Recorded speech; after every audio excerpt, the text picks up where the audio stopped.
Okay, now I have to go here. Yeah. Hello everyone. सभी लोगों को good evening. सभी लोगों को गुड इवनिंग। क्या क्लास की शुरुआत की जाए? जरा देखा जाए चीज़ें सही हैं या नहीं। मुझे लगता है कि वॉइस में थोड़ी प्रॉब्लम होगी आप लोगों को। अब नहीं होगी। हाँ कर दीजिए। क्या सारी चीज़ें सही हैं? आकांक्षा, दित्या और कौन है? अर्चना और कोई? नित्या। अच्छा नित्या आप भी आ गई। मोहित शुक्ला, सतना, अच्छा जी। गुड नाइट नहीं गुड इवनिंग होता है मोहित। जब किसी से पहली बार मतलब मुलाकात जब करते हैं शाम को तो मिलते समय गुड इवनिंग, जाते समय गुड नाइट। अब आपने सोचा होगा कि रात हो रही है तो गुड नाइट कर देते हैं। तो गुड नाइट का मतलब है टाटा बाय बाय, जा रहे हैं, अब कल मिलेंगे। ठीक है। आप जैसा कि देख रहे होंगे, समीर जरा इसमें इंक नहीं है। आप लोग जैसा कि देख रहे होंगे कि आज मैंने एसबीआई क्लर्क का पेपर लिया। यस सर, सब सही है। चलिए ठीक है, तो क्लास की शुरुआत कर देते हैं बिना समय को वेस्ट किए। तो इसमें मैंने एसबीआई क्लर्क के पेपर को लिया हुआ है मोहित, और 2018 का ये पेपर है। ये पेपर मैंने इसलिए ले लिया क्योंकि पहले का डिस्कस किया हुआ था, तो वैक्सीनेशन की वजह से थोड़ा मैं ज़्यादा मेहनत नहीं किया हूँ। जो पुराना पेपर था उसी को डिस्कस कर लिया मैंने। 2019-2020 के भी पेपर को मैं डिस्कस करूंगा, आप लोग बिल्कुल परेशान मत होइएगा। फिलहाल इससे शुरुआत करते हैं, ठीक है। इसका यह मतलब बिल्कुल नहीं है कि अगर मैं ये बैंक के पेपर को डिस्कस कर रहा हूं, बैंक के पेपर को, तो एसएससी वाले बच्चों को इससे हेल्प नहीं मिलेगी, या फिर सीपीओ के बच्चों को हेल्प नहीं मिलेगी, या फिर एनडीए के बच्चों को हेल्प नहीं मिलेगी, या फिर सीपीओ के बच्चों को हेल्प नहीं मिलेगी। यहां मिसलिनियस एग्जांपल्स हैं। मैं आपको बता दे रहा हूं किस किस टाइप के एग्जांपल्स को मैंने आज इंक्लूड किया है। पहला एरर डिटेक्शन पे बेस्ड एग्जांपल्स हैं। दूसरा सेंटेंस इंप्रूवमेंट के बेस्ड एग्जांपल्स हैं। तीसरा पीक्यूआरएस यानी सेंटेंस रीअरेंजमेंट। ये 3 तरह के टाइप के क्वेश्चंस हैं आज हमारे पास। अरेंजमेंट, ये 3 तरह के एग्जांपल्स हैं, ठीक है। तो ये 3 तरह की चीजों को हम डिस्कस करेंगे। ये सेट मैंने इसलिए लिया सारी चीजें क्योंकि मैं बार बार एक बात बोलता हूं कि आप चाहे एनडीए की तैयारी करें, चाहे एसएससी की, चाहे बैंक की, चाहे जिसकी भी तैयारी करें, अगर ग्रामर के पार्ट को आप पढ़ रहे हैं तो वो सब में वही पढ़ना है। बस क्वेश्चंस के लेवल ऊपर नीचे होते हैं। इस बात का प्रूफ हो जाएगा क्योंकि ये जो सेट है ये एसबीआई प्री क्लर्क का है 2018 का। ये मेमोरी बेस्ड पेपर है। क्योंकि मेमोरी बेस्ड इसलिए है क्योंकि एसबीआई जो बैंक के भी जो पेपर्स होते हैं इनके हार्ड कॉपी नहीं मिलती है, तो मेमोरी बेस्ड पेपर है। अब जो भी हो, ठीक है। मोहित जी, सभी लोगों को गुड इवनिंग। अब मैं आप लोगों के सामने कुछ एग्जांपल्स रखता हूं, आप लोग जरा वहां से आंसर करना शुरू करेंगे, ठीक है। तो चूंकि आप लोग घबराइएगा नहीं वॉचिंग देख करके, क्योंकि आज ढंग की चीज पढ़ाने जा रहा हूं। ढंग की चीज मतलब कुछ ऐसी चीजें जो थोड़ी टफ होंगी। तो जब चीजें टफ होंगी तो टफ को समझने वाले लोगों की संख्या कम होती है, तो आज थोड़ी संख्या कम रहेगी, ठीक है। अच्छा एक बात और, आप लोग मुझे बोल रहे थे कि सर रीजनिंग की भी कोई क्लास चला दीजिए, मैथ्स की भी कोई क्लास चला दीजिए। तो रीजनिंग के हैं एक टीचर, उनसे मेरी बात हुई है, शहर में नहीं है वो इस समय, तो उनको मैं लेकर के आऊँगा जब भी वो आ जाएंगे। अगर टाइम अरेंज हो जाएगा तो रीजनिंग की भी प्रैक्टिस करवा दूंगा इसमें, स्पेशली फॉर बैंक। तो वो आएंगे। मेरा मार्कर रेडी हो गया। अब क्लास की शुरुआत करते हैं जल्दी से। गुड मॉर्निंग आकाश चौहान ने कहा good morning. Okay good morning. आइए शुरू करते हैं। एग्जाम्पल नंबर 1 से शुरू करते हैं, जल्दी से देख लेते हैं जितने देर में होगा। तो 18 क्वेश्चंस का सेट है आज के हमारे इस वीडियो में। You will get 18 questions. ये आपके 2018 के ही पेपर के हैं, एसबीआई क्लर्क के। चलिए आंसर करना शुरू करिए। एग्जाम्पल नंबर 1 में क्या करेंगे आप? The priest, together with his followers, were fatally injured in the accident which occurred last night near the unmanned railway crossing. Unmanned railway crossing जानते हैं? ऐसा रेलवे क्रॉसिंग जहां पर रेलवे क्रॉसिंग हो, रोड हो, उस पर फाटक ना हो, वो ऐसे ही लोग आते जाते हो अपने से, अपने रिस्क पर, उसे कहते हैं अनमैन्ड। बी होगा। ओके सही बात है। तो इसमें बहुत बढ़िया आपने जो है कि आंसर किया। जिन्होंने कहा बी, किसने कहा? आकाश ने कहा बी, अर्चना ने कहा बी। बिल्कुल सिंपल सी बात है। अगर आप पार्ट ए में देखेंगे तो यहां पर आया हुआ है टुगेदर विद। क्या आया हुआ है? Together with. ये क्या है? एक प्रेपोजिशन है। हमें पता है कि अगर किसी प्रेपोजिशन से 2 सब्जेक्ट जुड़े रहते हैं तो वर्ब हमेशा प्रेपोजिशन के पहले वाले के अकॉर्डिंग लगता है। तो टुगेदर विथ की अगर आप बात कर रहे हैं तो द प्रीस्ट जो है वही सब्जेक्ट है। अब प्रीस्ट हमें पता है कि सिंगुलर है, और अगर वो सिंगुलर है तो आगे जो पार्ट बी में वर लिखा है वो क्या होना चाहिए, वॉज होना चाहिए। ठीक है, देखिए इसमें एयरफोर्स इंडिया के बच्चे भी हैं, वो भी सही आंसर दे रहे हैं क्योंकि उन्होंने सही से पढ़ा है। चलिए एग्जाम्पल नंबर 1 तो हो गया, जल्दी से इसकी प्रैक्टिस कर लेते हैं, बहुत कुछ बैंक के लिए डिस्कस करना है। एग्जाम्पल नंबर 2 पे आइए। The young woman who is watching television in that room lived here for more than a year but she has never created any problem for us। चलें इसका आंसर करें। नित्या, आकांक्षा, अर्चना, बाकी और भी बच्चे आ जाएं। ये बैंक का पेपर डिस्कस हो रहा है, इसका ये मतलब नहीं है कि दूसरे एग्जाम्स वाले बच्चों को ये बिल्कुल हेल्प नहीं करेगा, उसके लिए भी काफी हेल्पफुल होगा। आप बस देखते रहिए। और आप लोग जो बोल रहे थे ना कि पैसेज वगैरह न्यूज़पेपर डिस्कस करने के लिए, उसके लिए भी आऊंगा, लेकिन पूरी तैयारी के साथ, अभी नहीं, पूरी तैयारी के साथ। जब तैयारी होगी तब आधी अधूरी तैयारी में आने पे क्लास बीच में डिस्टर्ब हो, उसमें मजा नहीं आता। इसने बताया एग्जाम्पल नंबर 2 में क्या है। क्वेश्चन नंबर 2 अर्चना ने बोला बी होगा। बी में वैसे अर्चना क्या एरर है, बी के जिस भी पार्ट में एरर तो है, ठीक है, मान लिया कि अगर किसी ने बोला बी है, किसी ने बोला सी है। अनुराग सिंह ठाकुर, जय हिंद, बी में है, ठीक है। आकांक्षा पांडे, बढ़िया है। चलिए इसके पार्ट बी में क्या एरर है भी जरा बता दीजिए। हैज बीन लिविंग, चलिए ठीक है, देख लेते हैं इसे। इसको जरा मैं टाइम स्केल बताना चाहूंगा, एक अच्छा रिवीजन हो जाएगा आप लोगों का। ये टाइम स्केल है और ये क्लास उन्हीं लोगों के लिए है जो लोगों ने पहले कहीं पढ़ रखा है हर एक चीज। ये हो गया पास्ट, यहां मैंने इसे बना लिया प्रेजेंट, थोड़ा आगे हो गया क्या, एक हो गया पास्ट, दूसरा हो गया प्रेजेंट, दिखा दिया है।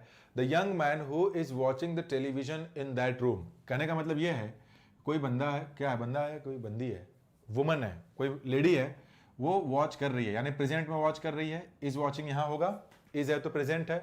आगे lived here for more than a year. अब बोला यह जा रहा है कि वो जो लेडी है वो यहां पे पास्ट में, लिव्ड का मतलब है सेकेंड फॉर्म, ठीक है, यानी बात सिर्फ यहां की हो रही है, इस वाले पोर्शन की तो बात ही नहीं हो रही है, यानी यहीं तक रह चुकी है, पास्ट के बाद सही हो सकता है।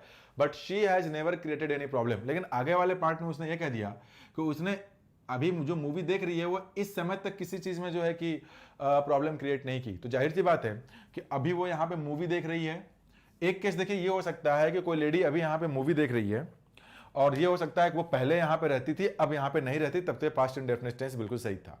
दूसरा केस ये हो सकता है कि वो लेडी वहां पे अभी मूवी देख रही है, वो पहले भी थी, अभी भी रह रही है। तो अगर पहले भी थी, अभी भी रह रही है, तो या तो प्रेजेंट परफेक्ट कॉन्टिन्यूअस यूज करिए, या तो प्रेजेंट का परफेक्ट यूज करिए, अगर ये पता चल जाए तो। लेकिन अगर ये पता ना चले तो ये भी केस सही हो सकता है कि वो अभी मूवी देख रही है। हो सकता है कि आप किराएदार हैं, आज आपके अच्छी दोस्ती हो गई आपके फ्लैट ओनर से, और आप कई सालों के बाद भी आए मिलने के लिए, चाय नाश्ता कर रहे हैं, मूवी देख रहे हैं, तो हो सकता है आप ना रह रहे हो। तो दो केसेस हैं। लेकिन यहां वाले में ये जो आगे सेंटेंस दिया हुआ है, but she has never created any problem for us, she has never created, यानी अभी भी देख रही है और अभी तक इसने कोई प्रॉब्लम क्रिएट हमारे लिए नहीं किया। तो इसका यह मतलब है ना कि अगर अभी तक हम ये बोल रहे हैं कि उसने हमारे लिए कोई प्रॉब्लम क्रिएट नहीं किया, तो इसका मतलब है कि अभी भी रह रही होगी, तभी तो ये बात हम बोलेंगे। जब रहेगा नहीं तो प्रॉब्लम कहां से क्रिएट करेगा वहां पर। तो यहां से बात क्लियर हो गई है कि पास्ट वाला टेंस गलत है, इसको प्रेजेंट से रिलेट करना पड़ेगा। तो ये क्या हो जाना चाहिए था आपका, the young woman who is watching television in that room has lived here for more than a year but she has never created any problem। या फिर आप चाहें तो प्रेजेंट परफेक्ट कॉन्टिन्यूअस दोनों बना लें। अब प्रेजेंट परफेक्ट, इस एग्जांपल में प्रेजेंट परफेक्ट को यूज करने से, अब प्रेजेंट परफेक्ट कॉन्टिन्यूअस को यूज करने से क्या इनके मीनिंग में डिफरेंसेस आए, ये सब ऑलरेडी एक्सप्लेन होगा जहां भी आपने पढ़ा होगा। तो दोनों सही है। नित्या तिवारी आपका आंसर सही है। आर मोहन और मोहन भाई, अच्छा ठीक है, मोहन भाई से बात होने लगी। मोहन, हैज बीन नहीं होगा, वहां पे हैज लगा देंगे तभी से हो जाएगा। इसका रीजन ये है, हैज बीन लगा देंगे तो सेंटेंस पैसिव बन जाएगा, लेकिन जो लिव वर्ब है वो एक इंट्रांसिटिव वर्ब है, that can not be written in passive voice. Right answer, अच्छा कोशिश किया आपने। चलिए आगे आते हैं एग्जाम्पल नंबर 3 में। 18 एग्जाम्पल है, ये सेट मुझे पूरा आज डिस्कस करना है। आप सारे लोग भाग जाएंगे तब भी पूरा डिस्कस करूंगा, क्योंकि अगले दिन जब मैं आऊंगा तो दूसरे एग्जाम का पेपर लेकर के आऊंगा। जिसको जो प्रैक्टिस करनी है वो कर ले सब इसमें। बताएं एग्जाम्पल नंबर 3, काफी आसान सा है, जिन्होंने मेरे प्रोनाउन के वीडियो को देखा होगा वो कर लेंगे। और दोनों ऑप्शन हो तो ठीक है। अगर दोनों ऑप्शन दिया रहे नित्या, दोनों ऑप्शन मान लेते हैं कहीं पे दिया हुआ है has plus third form of the verb और has been plus ING form of the verb, ठीक है। तो ये कहना तो एक लाइन में आंसर कहना तो सही आंसर नहीं होगा, क्योंकि दोनों अगर दिया हो तो कई सिचुएशंस होते हैं। अगर रिजल्ट की बात हो रही होगी तब तो वो उठाएंगे, रिजल्ट की बात नहीं हो रही होगी, इनकम्प्लीट स्टेट की बात हो रही होगी तो ये उठाएंगे। लेकिन मान लीजिए कि कहीं रिजल्ट नहीं दिया गया है, एक नॉर्मल सेंटेंस दिया गया जैसे कि इस वाले में दिया था, तो कभी भी याद रखे रहिएगा एक नॉर्मल सेंटेंस की जब बात होगी और वहां पे प्रेजेंट परफेक्ट दिया है और प्रेजेंट परफेक्ट कॉन्टिन्यूअस दिया है, दोनों दिया है तो सही दोनों है, लेकिन हम हमेशा किसके साथ जाएंगे, ये परफेक्ट कॉन्टिन्यूअस के साथ, क्योंकि परफेक्ट कॉन्टिन्यूअस का जो जनरल स्ट्रक्चर माना गया है वो यही माना गया है, have, has plus been plus ING form. तो अगर दोनों दिया हो, अब बिल्कुल एक जनरल सेंटेंस हो, जैसे मान लीजिए मैंने लिख दिया ऐसे, I have lived in Allahabad for 5 years, दूसरा लिखा I have been living in Allahabad for 5 years। सही दोनों हैं, लेकिन प्रेफरेंस किसको जाएगा, इस आईएनजी फॉर्म वाले को जाएगा। इस तरह का एक एग्जांपल इसमें अभी आगे आएगा जो कि ऑप्शन के साथ दोनों दिया हुआ है। तो आपका ये क्वेश्चन बिल्कुल सही था जिसमें दोनों दिया हुआ है, ठीक है। तो ठीक है, जरा देखते हैं एग्जाम्पल नंबर 3। उम्मीद करता हूं नित्या कि मैं आपके डाउट को दूर कर पाया। मान लीजिए यहां नहीं हो पाया तो फिर क्लास तो है ही, मोबाइल नंबर आप सभी लोगों के पास है, आप पूछ सकते हैं। एग्जाम्पल नंबर 3 है ईच ऑफ द, देखें आप लोगों ने आंसर क्या किया है तीसरे में, who the company, Mohan Dwivedi, Akanksha Pandey, तीसरे का डी। अच्छा आकांक्षा क्या होगा, नीरज क्या होगा, देखिए है क्या, ये जो तीसरा मोहन, देखिए थोड़ा गड़बड़ा गया आपका आंसर। देखिए इस सेंटेंस में लिखा हुआ है ईच, हमने पढ़ा हुआ है प्रोनाउन वाले टॉपिक में ही, ईच जो होता है सिंगुलर सब्जेक्ट कंसीडर किया जाता है, तो इसके साथ जो वर्ब आएगा वो भी सिंगुलर होगा और इसके साथ जो प्रोनाउन आएगा वो भी क्या होगा, सिंगुलर ही होगा।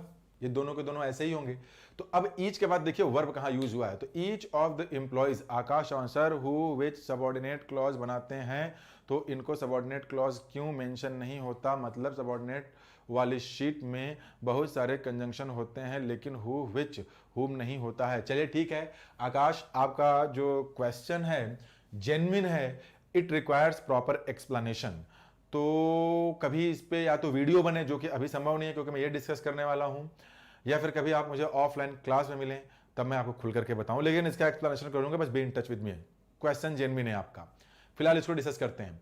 हुम बिल्कुल सही है, the company has chosen to take part in the international, क्या दिया हुआ है, each of the employees international seminar to be conducted in the city hall।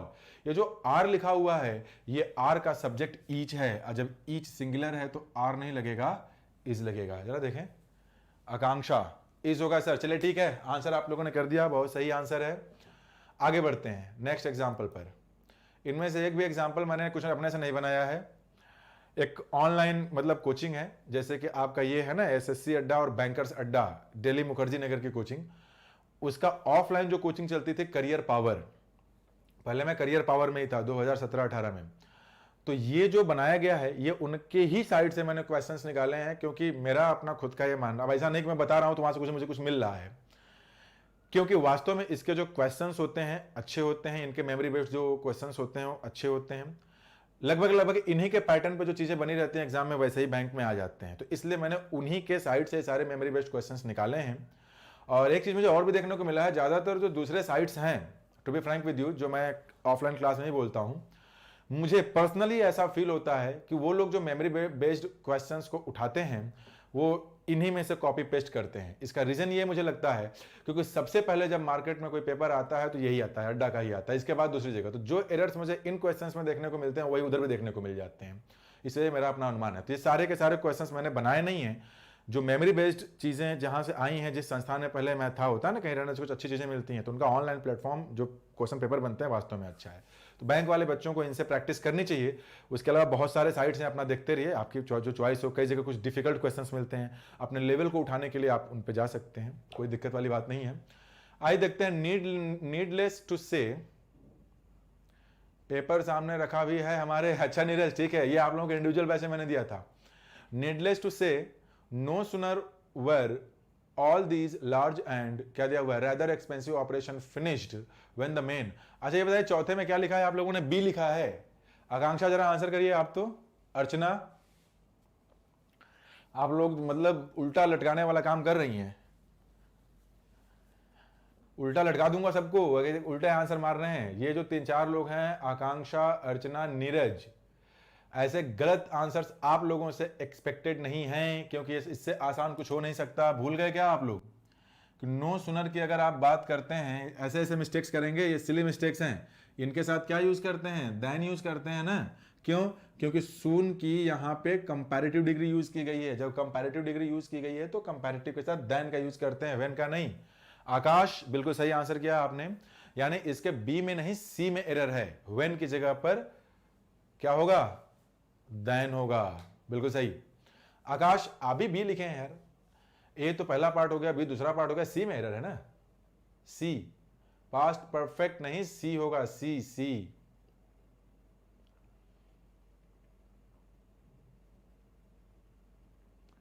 ठीक है।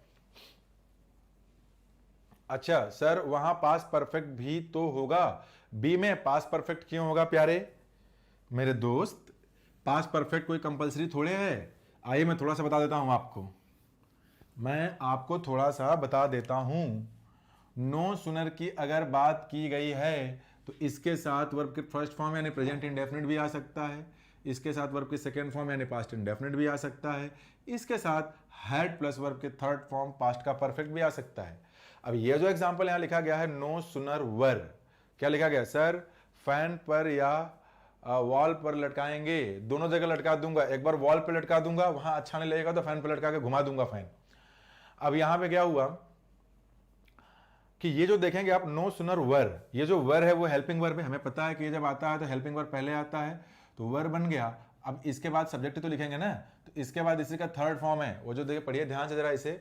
No sooner were all these large and rather expensive operations finished, यानी कि जो finished है ना, इसके बाद लिखा है सेंटेंस पैसिव वॉइस का बना है, तो पास्ट इंडेफिनिट लिखा तो है।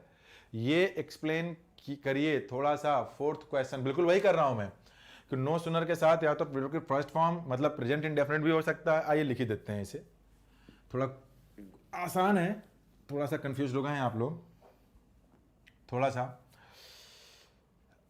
हाँ, अगर डू डज लगाते हैं तो हो सकता है ना, do does base form, did लगाएंगे तब भी बेस फॉर्म, हैड लगाएंगे तब भी क्या होगा, थर्ड फॉर्म। पैटर्न तो यही होता है जनरली ना आपका।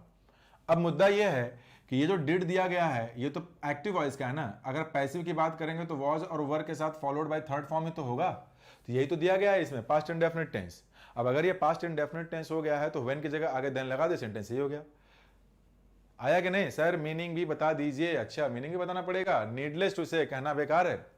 No sooner were all these large and rather expensive operation, मतलब अभी खत्म हुआ भी नहीं था ये जो बहुत बड़े और एक्सपेंसिव ऑपरेशंस थे, then the main electricity was brought in, जो मेन इलेक्ट्रिसिटी थी आई, and the turbine became obsolete, और जो टर्बाइन है वो गायब हो गई। तो इसमें क्या पूछना था? बहुत देर से एक्टिव है भाई अनुराग, नहीं एक्टिव वॉइस नहीं है।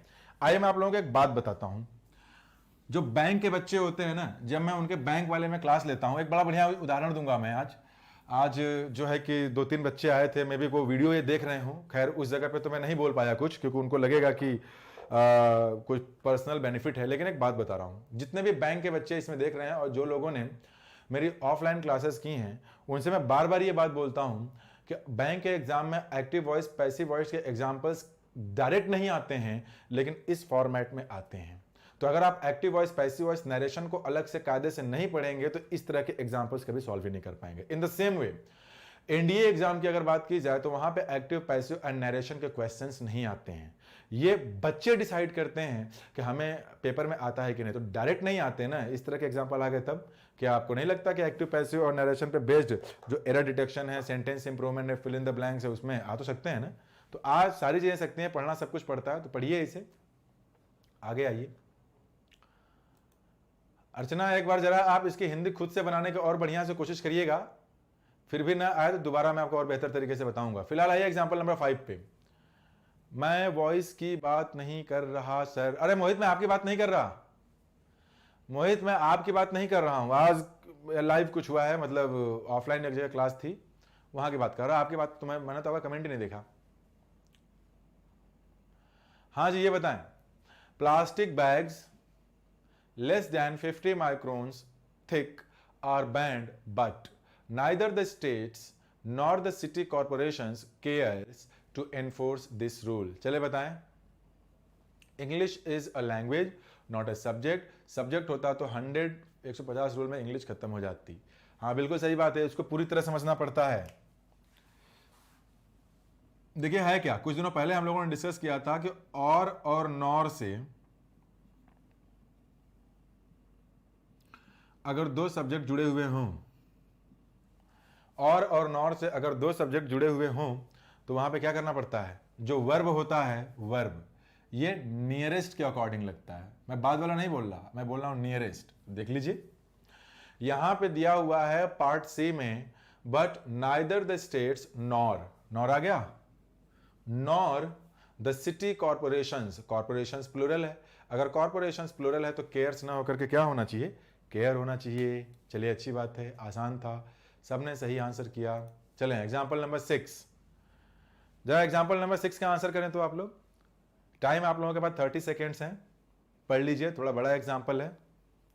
Tribal angst over economic issue, angst का मतलब क्या होता है, एंजाइटी होता है, मतलब वरी हो गया या फिर सैडनेस हो गया, खुश ना होना किसी चीज से।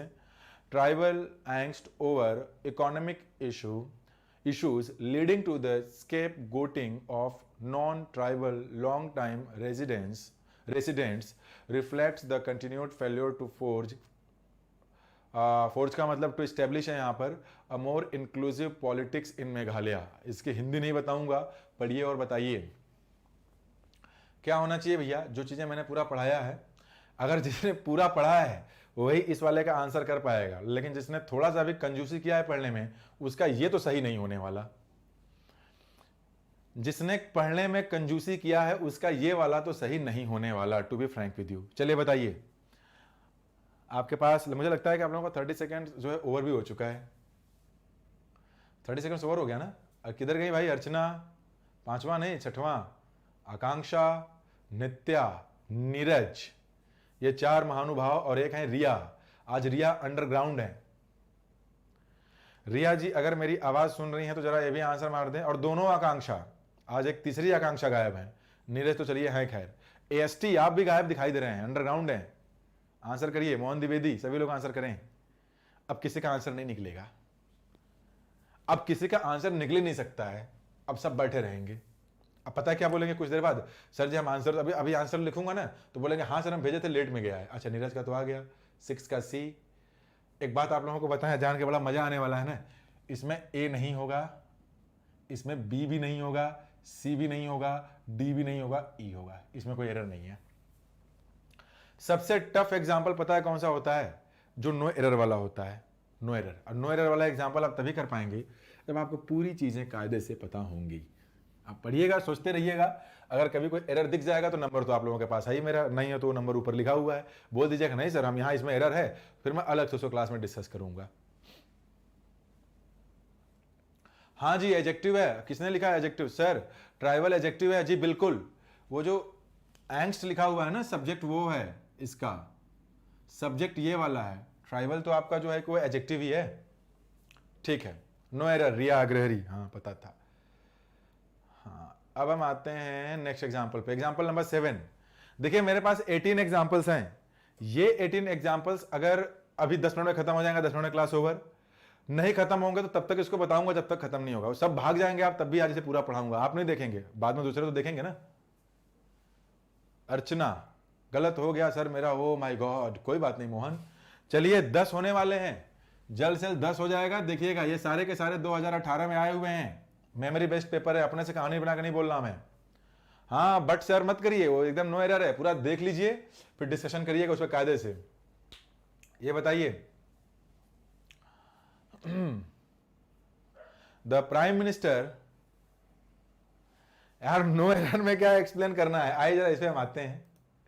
एक बात बताइए नीरज, अगर ये सेंटेंस नो एरर है तो इसमें अगर आपको कोई एरर लग रहा है तो आप उसे बताइए। जैसे देखिए मैं बताता हूं, ट्राइबल एंग्स्ट वही सब्जेक्ट है, ओवर किसके ऊपर उनका जो है नाराजगी थी, किस पे वो मतलब गुस्सा थे, इकोनॉमिक इश्यूज, इकोनॉमिक इश्यूज हो गया, ओवर प्रीपोजिशन का ऑब्जेक्ट हो गया इकोनॉमिक इश्यूज।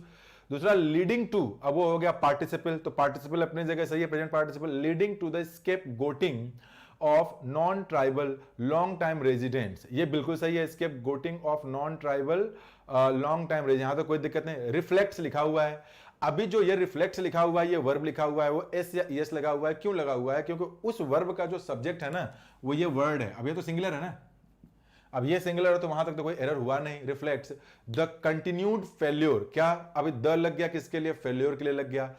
किस चीज का फेल्योर हो गया? तो आगे इन्फिनेटिव से जोड़ दिया गया, to forge a more inclusive politics in Meghalaya. सारी चीजें तो क्लियर ही है इसमें, सब्जेक्ट और वर्ब के हिसाब से भी। इन्फिनेटिव कैसे होगा किसमें? फोर्जिंग क्यों होगा? फेल्योर टू, सही तो है, टू फोर्ज। वो टू जो लिखा हुआ है नीरज, वो टू जो है आपका प्रेपोजिशन नहीं है, वो इन्फिनेटिव वाला टू है, ठीक है? चलिए ठीक है, अब आगे बढ़ते हैं। बाकी और कोई दिक्कत होगी व्हाट्सएप, यहां पे आइए। द प्राइम मिनिस्टर, इसमें कोई आंसर किया है क्या आप लोगों में से? The prime minister has great power of implementing some useful schemes. Question बहुत जाने पहचाने लग रहे हैं, ऐसा लग रहा है कहीं पर सॉल्व किया है। जी बिल्कुल रिया, बिल्कुल रिया जी, ये आप ही लोगों के बैंक के बैच में मैंने सॉल्व कराया है, इसीलिए इसमें अपनेपन की बू आ रही है, लेकिन फिर भी सही आंसर नहीं कर पा रहे आप लोग। ग्रेटेस्ट एबिलिटी, मोहन क्या गड़बड़ है? अरे गजब बात, क्या बात है भाई। वैसे मोहन आप लोग रेस्पॉन्स बढ़िया करते हैं, बैंक वाले में अच्छा रिप्लाई कर रहे हैं, अच्छा आंसर कर रहे हैं, लेकिन गड़बड़ा जा रहे हैं आप लोग थोड़ा सा। आइए आप लोगों को एक बात बताता हूं, पहले आप सभी लोग आंसर कर दीजिए एग्जाम्पल नंबर 7 का। आप थोड़ा जल्दी करिए, हेलो अल्ट्रा, एग्जाम्पल नंबर 7 को थोड़ा जल्दी से आंसर करिए ताकि से आगे। सीन भी नहीं करते आप मैसेज, अरे यार नीरज क्या बताएं, अब व्हाट्सएप का समय नहीं मिलता भाई, व्हाट्सएप कॉल का, उसके लिए सॉरी, लेकिन भेजिएगा, सीन करूंगा उसे मैं। अर्चना ने लिखा 7वें का डी, ओके देखते हैं जरा 7वें का डी क्या है। The prime minister has great power of implementing some useful schemes but the ministers have even greatest ability to foil them. अच्छा एक बात बताएं अर्चना, ये 7वें का डी अगर आप बता रही हैं तो सही कैसे होगा? इक्का सिंह आ गई, जय हिंद, आ जाइए आ जाइए आप लोग। एमएनएस की जो गर्ल्स हैं, ये प्रैक्टिस की क्लास चल रही है, आपको भी हेल्प करेगी आकांक्षा पांडे। जो बैंक वाले हैं उनको तो हेल्प करेगी, लेकिन जो बच्चे थोड़ा सीखना चाहते हैं उनके लिए काफी मजेदार ये चल रही हैं चीजें। नित्या उल्टा सीधा कुछ भी आंसर मारे जा रहे हैं। एक बात बताइए, एक एग्जांपल जो लिखा है कि the prime minister has great power of implementing some useful schemes, मतलब ये बोला गया क्या इसमें कि जो प्राइम मिनिस्टर है उनके पास ग्रेट पावर है, ठीक है? आगे बोला गया है even ministers have even greatest ability. देखिए जब कोई एक चीज है आपके पास तो यहां पर तो आप पॉजिटिव डिग्री यूज करते हैं एडजेक्टिव का। जब कोई दो चीजें आपके पास, मान लेते हैं ए और बी, दो में कंपैरिजन है, तो यहां पे किसके करेंगे आप? कंपैरेटिव डिग्री की बात करेंगे। जब ए बी सी या फिर इससे ज्यादा है तब क्या यूज करेंगे आप यहां पर सुपरलेटिव डिग्री को यूज करेंगे, यही है ना? अब यहां पे देखिए बात सिर्फ दो लोगों की हुई है कि प्राइम मिनिस्टर के पास ग्रेट पावर है, तो जो मिनिस्टर्स हैं उनके पास उनसे ज्यादा है, तो कंपैरिजन तो सिर्फ ए और बी यानी दो का हुआ ना। तो ग्रेटेस्ट की जगह पे क्या होगा आपका? ग्रेटर होगा। The ministers have even greater ability to foil them. Greater ability, even greater, बिल्कुल सही आंसर, बिल्कुल सही अल्ट्रा आपने किया। चलिए ठीक है, 7 आसान था। एडजेक्टिव जिन्होंने ढंग से पढ़ा है बढ़िया है, ढंग से आप यूट्यूब पे तो पढ़ाने नहीं देते। जब वहां पढ़ाना शुरू करता हूं सोचता हूं थोड़ा कॉन्सेप्ट एक्सप्लेन कर दूं, तो सर जी हम नहीं पढ़ेंगे, सर जी हमको सब आता है, मिसलिनियस शुरू कर दीजिए ना प्लीज। ले कर दिया, अब मत बोलिएगा कि दोबारा बताइए। ऑनलाइन टीचिंग की एक सबसे बड़ी जो खराब चीज है ना, इसमें मूर्खों की संख्या ज्यादा है पढ़ने में। मैं टू बी फ्रैंक बताऊं आपको, वो अपने टाइप का टीचर ढूंढ लेते हैं। ढंग से पढ़ाने अगर चले आए तो हमको ये नहीं पढ़ना, हमको वो नहीं पढ़ना, हमको ऐसे नहीं पढ़ना, हमको वैसे नहीं पढ़ना, तो मत पढ़ो, क्वेश्चन पे सॉल्व कर लो आप। Yes sir, greater. Example number 8, ये आसान है, ये तो सही आंसर आना चाहिए आप लोगों का। मतलब आज के टाइम में जो टीचर है उसका जो पढ़ाने का काम है ना, वो बच्चा बताएगा जिसको एबीसी भी नहीं पता कंपटीशन का, वो डिसाइड करता है कि टीचर उसको क्या पढ़ाएगा। और उनके सलाहकार भी ऐसे होते हैं कि जो 15 साल 20 साल से तैयारी किए हुए हैं, जिनका खुद कहीं नहीं हुआ। मैं बिल्कुल ये बात नहीं बोल रहा कि जिनका नहीं हुआ उनकी सलाह बेकार है, मैं उनकी बात कर रहा हूं कि जो पढ़े ही नहीं है और बदतमीजी दुनिया भर की जो है इधर उधर किए हैं अपने टाइम में और आपको गुमराह करते हैं, वो आपके अच्छे खासे सलाहकार बनते हैं। उनके सलाह पे आके बोलते हैं सर ये आया है, ये पढ़ाइए, अब जब आप ही बता देंगे तो पढ़ाने वाला पढ़ाएगा क्या। ब्लंडर के साथ मिस्टेक का यूज गलत है, बिल्कुल सही बात। ब्लंडर के साथ मिस्टेक का यूज गलत है, क्योंकि ब्लंडर के साथ अगर मिस्टेक लगा देंगे तो ब्लंडर हो जाएगा। ब्लंडर वर्ड का मतलब ही होता है बिग मिस्टेक। या तो आप बिग मिस्टेक बोलिए या तो आप ब्लंडर बोलिए, दोनों में से कोई एक बोलिए। तो ब्लंडर के साथ जो मिस्टेक यूज किया है वो आपका मिस्टेक वर्ड नहीं होगा, द ब्लंडर होगा। हम बोलते नहीं अरे यार ये तो ब्लंडर मिस्टेक हो गया, मिस्टेक नहीं लगाते। जिस तरीके से कजन के साथ ब्रदर और सिस्टर नहीं लगाते, वैसे ही ब्लंडर के साथ मिस्टेक का यूज नहीं किया जाता है, ठीक है।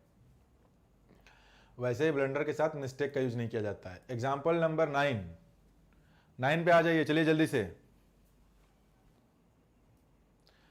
एग्जाम्पल नंबर 9 पे आ जाइए। जरा देखा जाए क्या कर रहे हैं भाई, कितना पढ़े हैं आप। एग्जाम्पल नंबर 9, ब्लंडर का मतलब तो बड़ी गलती, बिल्कुल सही बात मोहन। तो मिस्टेक वर्ड तो आ गया ना उसमें। Example number 9, despite of being most efficient method ever it is still highly insufficient. अच्छा देखिए जो बोल्ड में लिखा है ना, उसी को जो है सेंटेंस इंप्रूवमेंट करना है। वो 4-5 ऑप्शन दिए हैं, देख के बताइए। डिस्पाइट तो होगा मोहन द्विवेदी, डिस्पाइट तो होगा, बिल्कुल सही बात है। लेकिन डिस्पाइट वाले 2 ऑप्शन दिए हैं, ए और डी। देखिए है क्या इसमें, आप लोगों को ये बात तो बिल्कुल पता ही है ना कि जो डिस्पाइट होता है इसके साथ हम ऑफ का यूज नहीं करते, ये खुद ही। डिस्पाइट का मतलब ही होता है in spite of, in spite of. तो जिसमें जिसमें ऑफ लगा है वो तो हट जाएगा। तो ए बी सी डी ई, आपका जो क्वेश्चन है उसमें डिस्पाइट ऑफ दिया है तो ई वाला कट गया, यानी रिप्लेसमेंट तो करना है। अब यहां पे आप देखेंगे कि बी और सी ये दोनों होगा नहीं, बच गया ये और ये। अब बात इसमें आती है कि ए होगा कि डी होगा। चले सही बात है, सभी लोगों ने डी कहा, बिल्कुल सही आंसर। क्या ए नहीं होगा? क्यों नहीं होगा? क्योंकि एफिशिएंट एक एडजेक्टिव है, तो वो जो मोस्टली आप सोच के लगा रहे हैं वहां पे कि उसकी डिग्री को बढ़ाएगा, तो यहां पे ये नहीं। मोस्ट एफिशिएंट का मतलब क्या, जो सबसे ज्यादा एफिशिएंट है, तो वो वाला एडजेक्टिव किधर लगा हुआ है? डी में होगा, यानी ऑप्शन नंबर डी होगा 9 का। हाँ अच्छा देखिए, नित्या ने एक सवाल लिखा हुआ है इसमें कुछ, लेकिन सर कजिन के साथ अगर ब्रदर और सिस्टर नहीं लगेगा तो पता कैसे चलेगा कि स्पेसिफिकली किसकी बात कर रहे हैं, बहन की या सिस्टर की? देखिए मेरी एक बात समझिएगा, हम जो हिंदुस्तानी हैं हम लोग जुगाड़ बहुत ज़्यादा करते हैं, जुगाड़ से जितना काम चल जाए उतना। और जहाँ पे हमारे नॉलेज का स्कोप खत्म होता है वहाँ पे हम डायरेक्ट ये बोल देते हैं कि नहीं इतना तो चलता है। अगर आप किसी को कुछ, मान लीजिए किसी ने इंग्लिश गलत बोला, उसको बताया कि यार नहीं ये गलत है, तो वो बोल देता है कि इतना चलेगा, तो ऐसा होता नहीं है। आप जब किसी से बताएंगे कि मान लो स्टेटमेंट आपने बोला कि राम इज माई कजन, या फिर आपने ये बोला कि last night I met my cousin, जिसको भी आप ये बात शेयर करने जा रहे हैं, वो बंदा क्या ये बात जानने में इंटरेस्टेड है कि आप जिससे मिले हैं वो लड़की रहा है कि लड़की रहा है, या उसका सिर्फ कंसर्न इतना है कि आप जिससे मिले वो आपका रिलेटिव रहा? तो जाहिर सी बात है कि जो आंसर होगा आपका वहां पर तो ये बात तो क्लियर है कि वो बंदा आपके जिस भी रिलेटिव से मिले वो क्यों बिना मतलब आपके रिलेशंस में आना चाहेगा। तो यानी सिर्फ वो किसी रिलेटिव से आप मिले, इतनी बात बिल्कुल सही है। अगर आपने ये बताया कि कल रात को मैं, मान लेते आपने बोला कि हमने ब्रदर सिस्टर लगा दिया, तो उसे ये पता चल गया कि कजिन ब्रदर है और कजिन सिस्टर है, तो लड़का है लड़की है, लेकिन वहां पे ये भी तो नहीं क्लियर हो रहा है ना कजिन ब्रदर में कौन सा कजिन ब्रदर है, वो बुआ का लड़का है कि चाचा का लड़का है कि मौसी का लड़का है, ये कहीं से क्लियर तो नहीं हो रहा ना। तो कुल मिलाकर के भाषा की जब बात आ रही है, जब आप किसी को बता रहे हैं तो उसको अपनी एक एक बात बताने की जरूरत नहीं, आप बस यही बोलेंगे कि last night I met my cousin. तो यहां पे ये स्पेसिफाई करने की जरूरत ही नहीं पड़ती है। लेकिन मान लीजिए कभी आपको स्पेसिफाई करने की जरूरत पड़ी, मान लेते हैं कोई पुलिस केस हो गया, मान लेते हैं घर की कोई बात हो, कजिन में किससे मिले, तो वहां पे नाम लेके बताएंगे आप उसको, तो वो एक अलग केस है। ब्रदर सिस्टर लगाने की जरूरत नहीं है। आई होप कि मैं एक्सप्लेनेशन कर दिया। ये प्रॉब्लम ब्लड रिलेशन के पजल सॉल्व करने में आती है, ओनली कजन बोलते हैं। अच्छा ओनली कजन बोलते हैं, ठीक है, वहां नहीं पता चलता है। आते हैं आगे, एग्जाम्पल नंबर 10। एग्जाम्पल नंबर 10 पे आइए जरा, तो देखिए तो इसको क्या करते हैं आप लोग। सेंटेंस इंप्रूवमेंट के एग्जाम्पल्स हैं ये सब। एग्जाम्पल नंबर 10, इक्का सिंह। इक्का सिंह बोले तो नाम ले लूं आपका ओरिजिनल वाला? नहीं लूंगा, पता नहीं क्यों आपने इक्का नाम लिखा है, कोई रहस्य होगा इसमें। क्लास में भी मुझे बार बार ये इक्का ही दिमाग में आता है। तो क्या किया भाई, जरा इसका आंसर करिए। तो a satisfactorily number of contestant must register for the contest in order for it to take place. ये जो बोल्ड में लिखा है यहीं पे आपको चेंज करना है। चलिए बताइए जरा, तो क्या होगा? जो भी बोल्ड में लिखा गया है उसी को आपको चेंज करना है। A, satisfactory number of contestants. अल्ट्रा अल्ट्रा एक बार हो गया, ठीक है। मयूर भाई, क्या बात है मयूर, आप तो दिल भेजते हैं। अच्छा ठीक है, देखिए है क्या। सबसे पहली बात कि जो नंबर लिखा हुआ है वो एक नाउन है। अगर वो एक नाउन है तो उसके पहले चाहिए एडजेक्टिव। जब एडजेक्टिव चाहिए तो सेटिस्फैक्टरीली नहीं होगा, तो ऑप्शन नंबर ई जो है वो तो वैसे ही कट गया, यानी कि उसे चेंजेस करने ही है। दूसरा, अभी ऑप्शन नंबर बी की बात देखेंगे तो a satisfaction of number of contestant, a satisfaction in the number of contestant नहीं। ऊपर में जो एग्जाम्पल लिखा है, जो क्वेश्चन लिखा हुआ है वहां पे दिया हुआ है अ नंबर ऑफ, तो हमें तो यही फ्रेज लेकर के चलना है अ नंबर ऑफ, क्योंकि इसका मतलब क्या होता है आपका, अ दिया है द दिया है, अ दिया है, यानी कि मेनी है। अगर ये मेनी है तो जाहिर सी बात है कि इसके बाद जो भी नाउन आएगा प्लूरल काउंटेबल आएगा। तो सबसे पहले देखिए अ नंबर ऑफ किस में, आ किस में रहा है, अ नंबर, नंबर रहेगा जरूर उसमें। ये आपका सिर्फ दिखाई दे रहा है ए में, नंबर ऑफ लिखा हुआ है। नंबर ऑफ के बाद देखेंगे प्लूरल काउंटेबल भी है, और इन दोनों के बीच में एडजेक्टिव भी लिखा हुआ है, तो जो ऑप्शन नंबर ए है वही सही ऑप्शन होगा। चलिए, सभी लोगों ने सेटिस्फैक्टरी नंबर ऑफ कंटेस्टेंट्स सही है, 10वें का बिल्कुल सही आंसर किया आप लोगों ने, कोई दिक्कत नहीं है। अब हम बढ़ते हैं इसमें आगे, एग्जाम्पल नंबर 11। 11 का आंसर बताएं। 11 the next class of wave and oscillation detector is the magnetic detector depending in the powers of electric oscillations to affect the magnetic state of ion। क्या होगा sir? how to approach comprehension in banking examination। देखो क्या नाम है, ये थोड़ा सा बताता हूं मैं इसको। आखिरकार YouTube पे बहुत सारे नमूने हैं, पढ़ने वाले भी पढ़ाने वाले भी। आइए थोड़ा सा मैं बता देता हूं, थोड़ा नमूना मैं भी बन जाऊं थोड़ी देर के लिए। YouTube बैंक के पैसेजेस की अगर आप बात करेंगे तो इतना बड़ा पैसेज होता है जितना बड़ा न्यूज़पेपर का एक आर्टिकल होता है, ठीक है।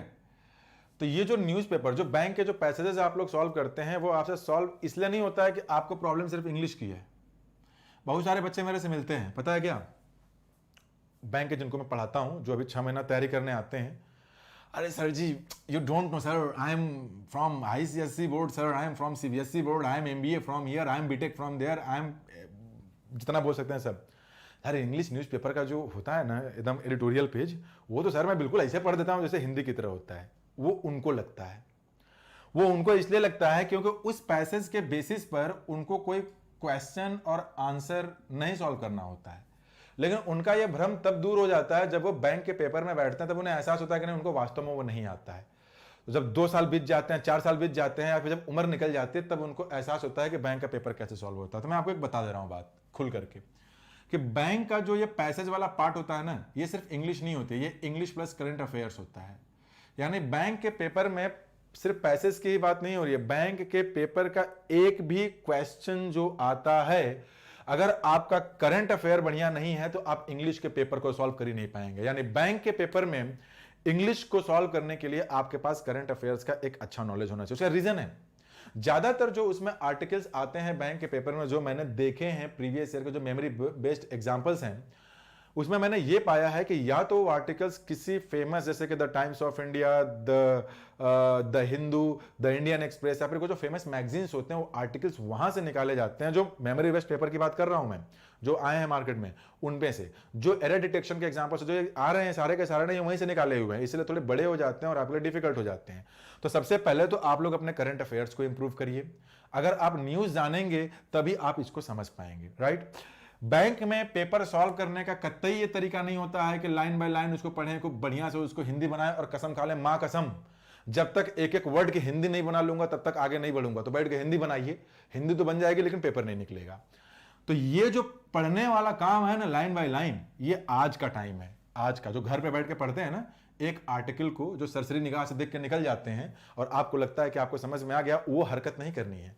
घर पे जो बैठ के पढ़ रहे हैं, पहले तो आपको एक एक लाइन पढ़ के समझना है कि वास्तव में वही समझ रहे हैं जो वहां लिखा है। तब जब आपकी समझ पहले अच्छी होगी, तब ये कहा जाता है ना नमूनों की बात, कि नहीं पहले यार बैंक का पेपर तो बड़ा आसान है और जो है कि तुरंत क्वेश्चन देख लो, 4 ऑप्शन देख लो, तुरंत आंसर मार दो।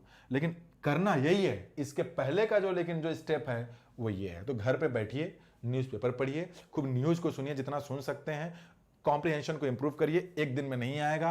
अगर आप पहली बार पढ़ रहे हैं तो कम से कम मान लीजिए 4 से 5 महीना लगेगा, अगर डेली 2-3 घंटे सिर्फ इंग्लिश न्यूज़पेपर रीडिंग पे देंगे और न्यूज़ सुनने पे देंगे। यूट्यूब पे बहुत सारे अच्छे टीचर्स हैं करंट अफेयर्स के, नाम तो मैं अभी नहीं जाना, लेकिन कई बार देखता हूं मैं, वास्तव में मुझे उनका पढ़ाने का तरीका करंट अफेयर्स का अच्छा लगता है। तो देखिए करंट अफेयर्स, फिर न्यूज़पेपर पढ़िए, उसके बाद जो है पेपर सॉल्व करिए। यही एक तरीका है। ये बताना बड़ा आसान है। मैं आपको बता दूं, थोड़ा सा पूछा है आपने, तो जरूरी चीजें बैंक के पेपर के लिए ये बताना बड़ा आसान है कि क्वेश्चन यहां से पढ़ो, पढ़ के तुरंत यहां पे आ जाओ, ये ऑप्शन देख लो। भैया ये काम आप तब कर पाएंगे जब ये पढ़ करके आपको समझ में आए। ये एग्जाम में ये सारे पैटर्न तभी फॉलो कर पाएंगे जब पहले से पढ़ने की हैबिट डाले रहेंगे। तो तरीका यही है, there is no shortcut to success. नहीं तो कोई नमूना जो बोलता है कि नहीं डायरेक्ट जो है कि बैठ के सॉल्व कर लो, उसको ला के मेरे पास बैठाइए, उसको SBI का मैं कोई पेपर देता हूं, उसके सामने बैठा के करो, देखते हैं कितना तेज सॉल्व कर रहे हो। तो ये सब होता नहीं है। यूट्यूब पे खड़े होकर के ये हवाई बातें कर देना बड़ा आसान होता है कि यहाँ से पढ़ लो, वहाँ देख लो, यहाँ से देख लो, वहाँ कर लो। लेकिन जब ऑफलाइन क्लास में सामने आते हैं ना, तब टीचर को समझ में आता है कि अभी उसे और कमर कसने की जरूरत है, नहीं लड़का पैंट फाड़ के बाहर निकाल देगा। तो पढ़िए पहले घर पे खूब, अपने आप आइडिया मिलेगा। इस बोर्ड पे पॉसिबल नहीं है मुझे पैसेज पढ़ा पाना, क्योंकि मुझे ऐसे लिखना है ना। डिजिटल बोर्ड होता तो मैं कर लेता, तो डिजिटल बोर्ड नहीं है मेरे पास ना अभी। सर एक एडिटोरियल पढ़ने में 6-7 घंटे लगते हैं, बाकी सब्जेक्ट्स तो सीखना तो पड़ेगा ना। अगर हमें कोई चीज, आपको अभी 6-7 घंटे लगते हैं, जब मैं आप लोगों के एज में था तो मुझे 3-4 दिन लग जाते थे एक एडिटोरियल पढ़ने में। आप लोगों से 1 साल छोटा था तो मुझे 1 महीना खाली एक एडिटोरियल पेज पढ़ने में लगता था। तो 6-7 घंटे तो फिर भी बहुत कम है। आप लोग बेहतर पोजीशन में है, पढ़िए पढ़िए, पढ़ने से भागते क्यों हैं? ये हमारी कमजोरी है। अगर हमें 6-7 घंटे एक एडिटोरियल को पढ़ने में लग रहा है तो इसका मतलब ये है कि ये हमारी कमजोरी है, इसको पढ़ के ही दूर किया जा सकता है। There is no shortcuts to success. Success पाने के लिए you will have to do your work, you will have to put your efforts. मैंने ऐसे ही सीखा है, और कोई शॉर्टकट अगर होता तो शायद मैं एक्सप्लेन न कर पाता। खैर आइए, उसको हटाइए। और ज्यादातर जो टीचर बताते हैं, मैं क्लियर बता दे रहा हूं आपको, ये जो बैंक है ना कि यहां देख लो, अरे देखो ये आंसर आया, यहां मार लो, अच्छा देखो ऐसे ऐसे हो गया ना सॉल्व। गारंटी के साथ मैं आपको बता रहा हूं कि उनको अगर SBI का या IBPS के PO का जो पेपर होता है ना, मेंस का, उनको दे दीजिए पेपर को, एक रूम में बैठा दीजिए, बोलना है, बोल दीजिए कि मोबाइल फोन नहीं यूज करना है। वो जितने ऐसे बताने वाले हैं सारे के सारे अपने ही सब्जेक्ट में फेल हो जाएंगे। यूट्यूब पे जितना आसान है, रियलिटी जो है उतने गड़बड़ है। हाँ अर्चना, चले 2 घंटे से और कम करिए। एक एडिटोरियल आपको पढ़ने में, अगर आप बैंक के एस्पिरेंट है तो 15 मिनट से ऊपर नहीं लगना चाहिए। आपकी समझ, और पढ़िए और बढ़ाइए, एकाएक नहीं आएगा। मैं आज भी जब न्यूज़पेपर पढ़ता हूं तो मुझे आज भी कुछ वर्ड्स उसमें डिफिकल्ट दिखते हैं। मैं ओपन बातें आपको सारी बातें इसलिए कर रहा हूं क्योंकि आप मुझसे पढ़ रहे हैं, तो मैं कैसे पढ़ाता हूं आप देख रहे हैं, लेकिन फिर भी मेरे फंसते हैं। तो इससे आपको एक मोटिवेशन मिलेगा। झूठ बोल करके आपको क्यों बताऊं कि मुझे सब आता है, फंसते मेरे भी हैं। तो मेहनत आप बढ़ाइए, सिलेक्शन हो जाएगा। ठीक है, आइए आगे देखते हैं। फिलहाल एग्जाम्पल नंबर 11 पे आइए। The next class of wave and oscillation क्या होगा वैसे, इसमें जरा बताइए। 11 का C, इक्का सिंह ने कहा C होगा, नित्या ने कहा C। इसीलिए कहता हूं, इसीलिए बैंक में कहता हूं, चाहे SSC में, चाहे MNS, चाहे जिस भी एग्जाम में जाता हूं, कि जो मैं पढ़ाया करूं उसको चुपचाप मुझे कायदे से पढ़ाने दिया करिए, लेकिन क्लास में तो नहीं। मेरे ही गुरु बन जाएंगे आप लोग। सर जी पेपर में कहां आता है, आ गया ना, आ गया ना। पार्टिसिपल जब मैं पढ़ा रहा था क्लास में, तो बैंक में नाक मुंह सिकोड़ते हैं, सर जी इतना डीप में कहां आता है, आ गया। अब क्लास में पढ़ाया हूं, नोट्स से पढ़िएगा, या नहीं समझाऊंगा। अभी कुछ दिनों पहले जब मैं आपका इंडिविजुअल टॉपिक डिस्कस कर रहा था, तो उसमें जो है आप लोगों ने नोटिस किया, शुरुआत के जो टॉपिक्स थे, जब मैंने टेंस और वर्ब के शुरू किए तो उसमें 100 क्वेश्चन डिस्कस किए। बाद में धीरे धीरे आते आते हर एक टॉपिक का 40 क्वेश्चन पे क्यों छोड़ दिया? आपका इंटरेस्ट ही नहीं आ रहा था कि नहीं सर हमको ये पढ़ना, तो पढ़िए, नहीं तो मैं सब डिस्कस किया होता वहां। यहां देखिए क्या है, the next class of wave and oscillation detector is the magnetic detector depending upon. ये जो आपने अगर ये बताया, जिन भी लोगों ने आंसर किया है, किसी ने कहा है ना अल्ट्रा, कोई बात नहीं, अल्ट्रा अगर 30 मिनट लगते हैं अच्छी बात है, आप लोग अच्छे पोजीशन पे हैं। इसको घटाइए और कोशिश करिए कि वो आपका 10 से 15 मिनट में एक आर्टिकल खत्म हो जाए, क्योंकि बिल्कुल उतना ही बड़ा आर्टिकल आपके एग्जाम में भी आएगा। अगर आपने 30 मिनट लगा दिया पैसेज को सिर्फ पढ़ने में, तो फिर पेपर बाकी कब सॉल्व करेंगे? 30 मिनट में तो आपका 2 सेक्शन सॉल्व हो जाएगा, तो गड़बड़ा जाएंगे ना। तो पढ़िए। जिन भी लोगों ने बोला है डिपेंड्स, तो मैं पहले बता दूं कि ये जो डिपेंड्स आपने यूज किया हुआ है, ये है आपका वर्ब, जबकि जो डिपेंडिंग यूज किया है वो है पार्टिसिपल। पढ़ने दीजिए मुझे पूरा इसको धीरे धीरे, थोड़ा मैं हट के पास से पढ़ लेता हूं। आप लोग स्क्रीन पर बस देखते रहिए। देखिए है क्या इसमें, the next class of wave और ऑसिलेशन डिटेक्टर इज। अगर आप इस सेंटेंस को ध्यान से देखें तो जहां पे नेक्स्ट क्लास लिखा हुआ है ये है सब्जेक्ट, और इस सब्जेक्ट का वर्ब है इज, यानी कि सब्जेक्ट और वर्ब का जो क्राइटेरिया होना चाहिए, जो भी उसका सिस्टम होना चाहिए वो पूरा हो गया कि the next class of wave and oscillation detector is the magnetic detector, यानी कंप्लीट है ना। अगर आपने डिपेंडिंग की जगह पर डिपेंड्स बनाया, जो कि एक दो लोगों ने आंसर किया है डिपेंड्स, तो डिपेंड्स एक दूसरा वर्ब हो जाता। अगर वो दूसरा वर्ब हो जाता तो अब आपके पास दो तरीके बचते हैं, या तो अच्छा अल्ट्रा आप क्या बता रहे हैं सर, मैं पूरे एडिटोरियल की बात कर रहा हूं, यानी 3-4 एडिटोरियल की बात कर रहे हैं क्या? ठीक है ठीक है ठीक है, अगर आप चारों पांचों एडिटोरियल पेज की बात कर रहे हैं 15 मिनट आधे घंटे तो बहुत अच्छा समय है, कोई दिक्कत नहीं है अल्ट्रा, आपका सही है। मैं एडिटोरियल का सिर्फ एक आर्टिकल समझ रहा था। फिलहाल आइए, अगर आपने डिपेंडिंग की जगह पर डिपेंड्स लगा दिया तो उसमें दिक्कत यह हो जाएगी कि वो एक वर्ब हो गया। अगर वो एक वर्ब हो गया तो या तो यहां पे कोई एक कंजंक्शन यूज करते और उस वर्ब का भी सब्जेक्ट हो जाता द नेक्स्ट क्लास, जो कि ऐसा यहां पे है नहीं किसी भी ऑप्शन में, तो हम यहां पे वर्ब नहीं यूज कर सकते हैं, हमें यहां पर पार्टिसिपल ही यूज करना पड़ेगा, क्योंकि पार्टिसिपल्स होते तो वर्ब से ही बने हुए होते हैं, लेकिन ये अपने जरूरत के हिसाब से एडजेक्टिव का भी काम करते हैं। तो इस सेंटेंस में हमें चाहिए पार्टिसिपल जो कि एडजेक्टिव है। तो डिपेंड तो हो नहीं सकता किसी कंडीशन में, डिपेंड्स नहीं हो सकता, बस क्या बनेगा आपका डिपेंडिंग अपॉन द पावर।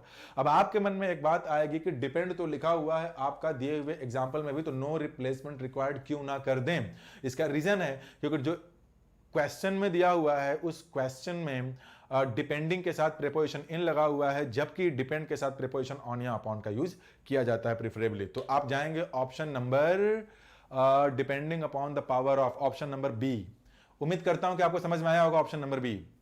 इसको दो सब्जेक्ट होना चाहिए या एनी कंजंक्शन। हाँ बिल्कुल सही, क्या बात है मयूर, मैं आपके दिल पे फिदा हो गया हूं। चलिए ठीक है, ये रहा आपका 11। अब हम आते हैं एग्जाम्पल नंबर 12 में।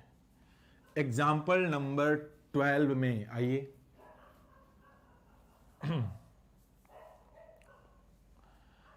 12 का बताइए जरा।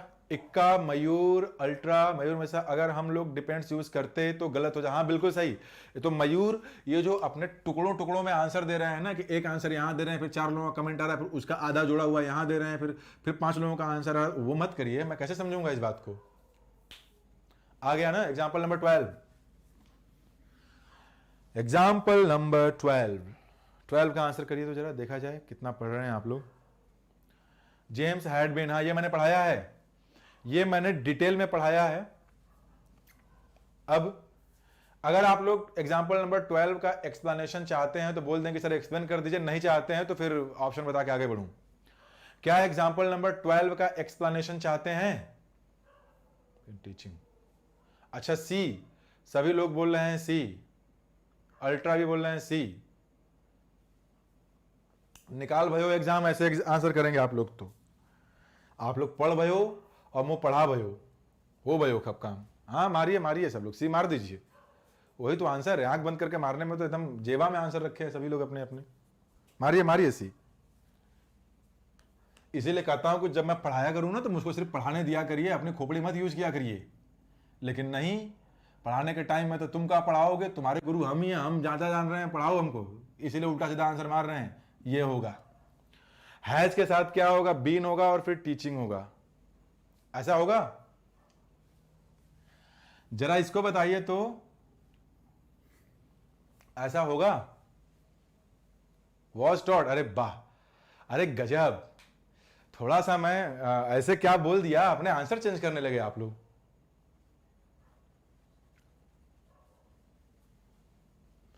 सर एक्सप्लेनेशन कीजिए। चलिए जरा देखते हैं कितने लोगों का आंसर चेंज हुआ है पहले।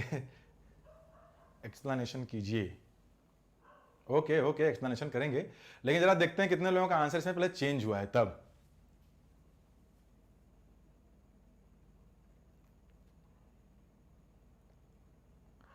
मेरा मन कर रहा है कि इसको मैं एक्सप्लेन करूं। वैसे जिन भी लोगों ने सी बोला है उनका आंसर बिल्कुल सही है, वो मैं थोड़ा आप लोगों को डरा रहा था। अब आते हैं जरा इसके कुछ एक्सप्लेनेशन पे। मैं उस एग्जाम्पल को लिखता हूं देखा, थोड़ा सा बोलने पे आंसर चेंज हो गया आप लोगों का। कोई बात नहीं, मैंने नहीं चेंज किया। अच्छा, नहीं चेंज किया। चलिए, मैं कुछ आप लोगों को कुछ यहाँ बताना चाहता हूँ, मुझे लगता है बताना चाहिए, क्योंकि ऐसे ही मिलता जुलता एक एग्जाम्पल और एक पेपर में आया था, तो मैं दोनों का जरा डिफरेंस बता दूं। ऐसे ही ऑप्शंस थे कुछ। नो सर, नहीं होगा सर, पिछली बार भी आपने ऐसे ही किया था। हाँ, किया तो था। देखिए, ये जेम्स का मैं एग्जाम्पल यहां लिखता हूं, जरा ध्यान से देखिएगा इसे। James had been teaching at the university for 5 years. उम्मीद है कि 5 ईयर्स पूरा लिख गया होगा। हाँ, ठीक है। ये मान लेते हैं सर, मैं डर के चेंज कर दिया हूं। तो डरा क्यों? अपने आंसर पे भरोसा होना चाहिए ना। मान लीजिए कि मैंने यहां पे जो है कि ये ऐसे लिख दिया। इसके दो ऑप्शन देता हूं मैं आपको। A had taught, B has. ये टेंस का है, taught, C has been teaching, D no correction required. चलिए, मान लेते हैं कि ये पेपर में आया हुआ एक एग्जाम्पल है। ये रिक्वायर्ड की स्पेलिंग सुधार लीजिएगा आप लोग। अब आप मुझे ये बताएं कि ये जो एग्जाम्पल दिया है, अगर ये पेपर में आया तो आप क्या चूज करेंगे? इसमें आपका क्या आंसर होना चाहिए? सर, अच्छी बात है, कम से कम आपकी बातों में आके आंसर चेंज नहीं किए। हाँ, ये तो अच्छी बात है। मेरी बातों में आकर के आंसर मत चेंज किया करिए। मैं कोशिश ये करता हूं कि आपको जितना कंफ्यूज कर सकूं उतना कंफ्यूज कर दूं। उसका रीजन है, आप मजबूत तभी बनेंगे अगर मैं आपको बना बनाया खाना दे दूंगा, तो आपकी आदत वही बनेगी। और एग्जामिनेशन इतना इजी नहीं है कि बना बनाया खाना दे, तो आपके दिमाग में हर एक को बात चलनी चाहिए उससे रिलेटेड, जो जो वहां पे लिखी है। तब तो संभावना है कि आप क्वालिफाई करेंगे, नहीं तो नहीं। एनालिसिस पावर अच्छी होनी चाहिए। क्या होगा भाई इसमें? अरे यार, कोल्ड ड्रिंक भेजा आपने, मेरा कोल्ड ड्रिंक खत्म हो गया, नहीं पिया होता मैं, मन कर गया। मैंने नहीं चेंज किया सर, एक्सप्लेनेशन किया। ठीक है, जरा ये बताएं इसमें क्या होगा? सर, प्यास लगी होगी, पानी पी लीजिए। हाँ, प्यास तो लगी है, घबराने की बात नहीं है। सैम ने पूरा व्यवस्था किया हुआ है मेरे लिए। वो पहले ही पानी वगैरह रख देते हैं जब मैं क्लास देने जाता हूं। पानी पी लेता हूं।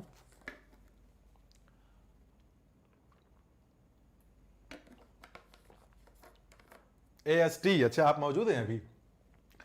इसमें बताइए कौन सा आंसर करना है। आंसर नहीं करेंगे।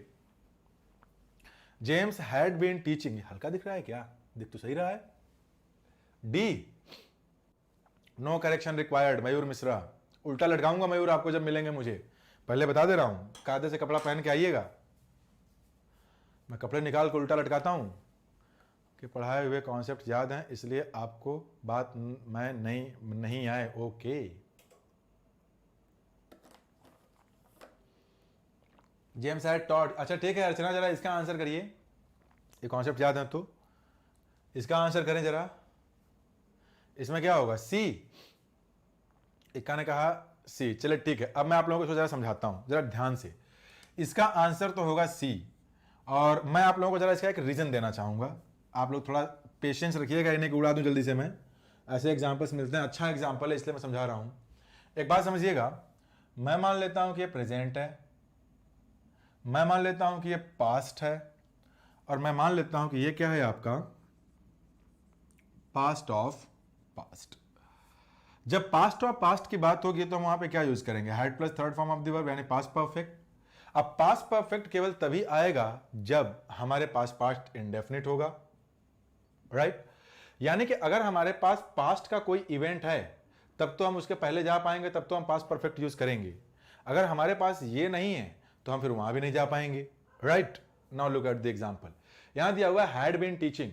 अगर वो हैड बीन टीचिंग दिया हुआ है तो जाहिर सी बात है कहीं ना कहीं वो पास्ट वाला पॉइंट होगा जिसके पहले हम वहां गए हैं। वो पॉइंट ढूंढिए, वो रेफरेंस ढूंढिए।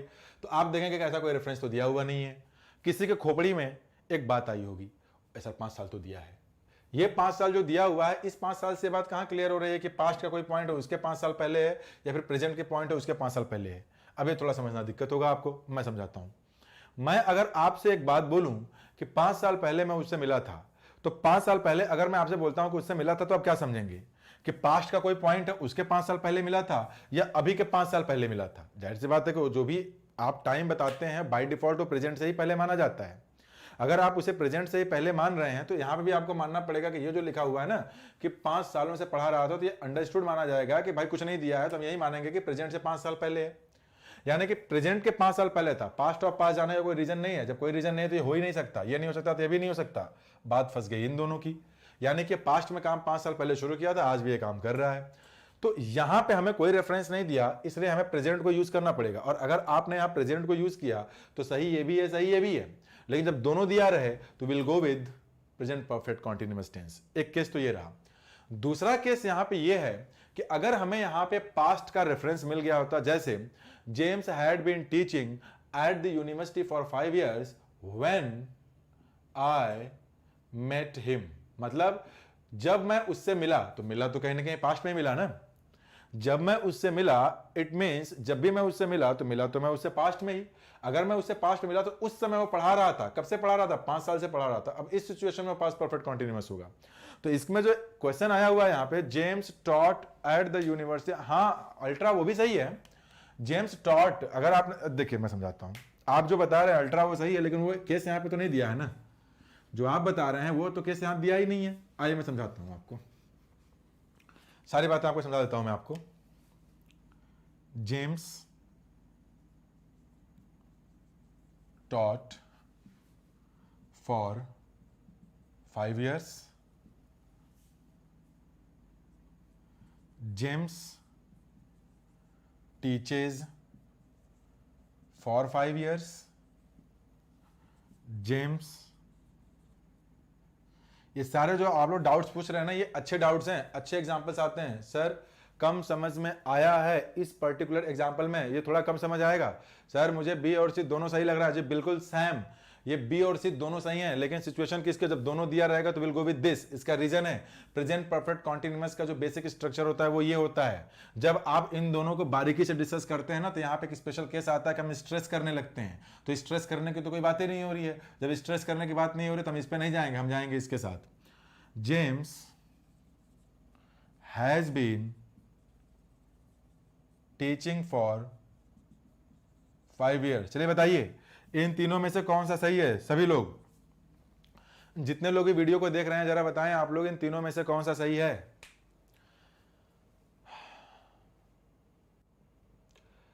तो क्या हो गया इसमें? सर आपको पता है कि ज्यादातर लोग आपके ऑफलाइन क्लास लिए हुए स्टूडेंट्स हैं यूट्यूब प्लेटफॉर्म पे। हाँ ये तो पता है, ये तो पता है। अच्छा इसीलिए मैं करा भी रहा हूं। सी है इसमें। इन तीनों में कौन सा सही है? एएसटी ने बताया हुआ है सी, एएसटी ने बताया सी। बाकी लोग आंसर करें। ऑल करेक्ट, हाँ ठीक, मोहन द्विवेदी ने बोला ऑल, सारे सही हैं। अच्छा जो लोगों के दिमाग में या खोपड़ी में चल रही है बात कि सिर्फ सी सही है, तो मैं बता दे रहा हूं उन्होंने क्या याद किया है। उनको कहीं से इस तरह की बात पढ़ाई गई है या खुद ही अपने दिमाग में ठूंस लिए हैं कि जहां पर ये फॉर और ड्यूरेशन लगा रहेगा ना, वहां पे सिर्फ परफेक्ट कॉन्टिन्यूअस ही आएगा। तो ये सब मत ठूसा करिए ऐसे उल्टी सीधी बात, सारे के सारे सही हैं अपने अपने जगह पे। ये टॉट का मतलब ये हो गया कि वो 5 साल पहले, मतलब 5 सालों तक पढ़ाया है, अभी नहीं पढ़ाता है। इसका मतलब ये है कि वो सॉरी ये ईयर्स मत लिखिए, सेंसलेस हो जाएगा।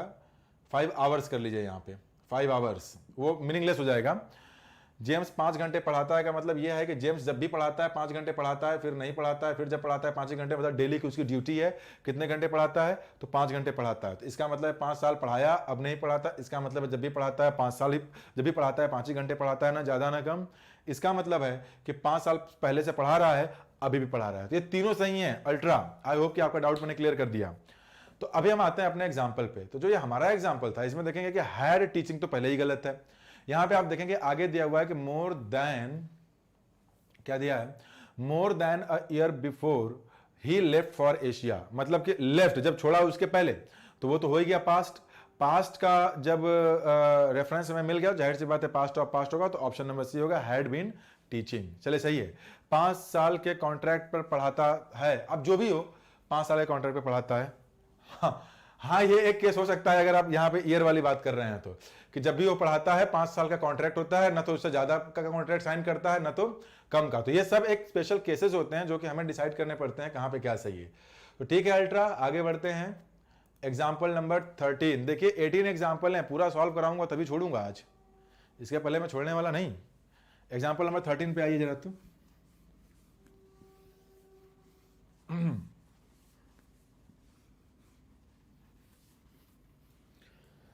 13 को पढ़ लीजिए, फिर इसका एक्सप्लेनेशन करिए आप लोग।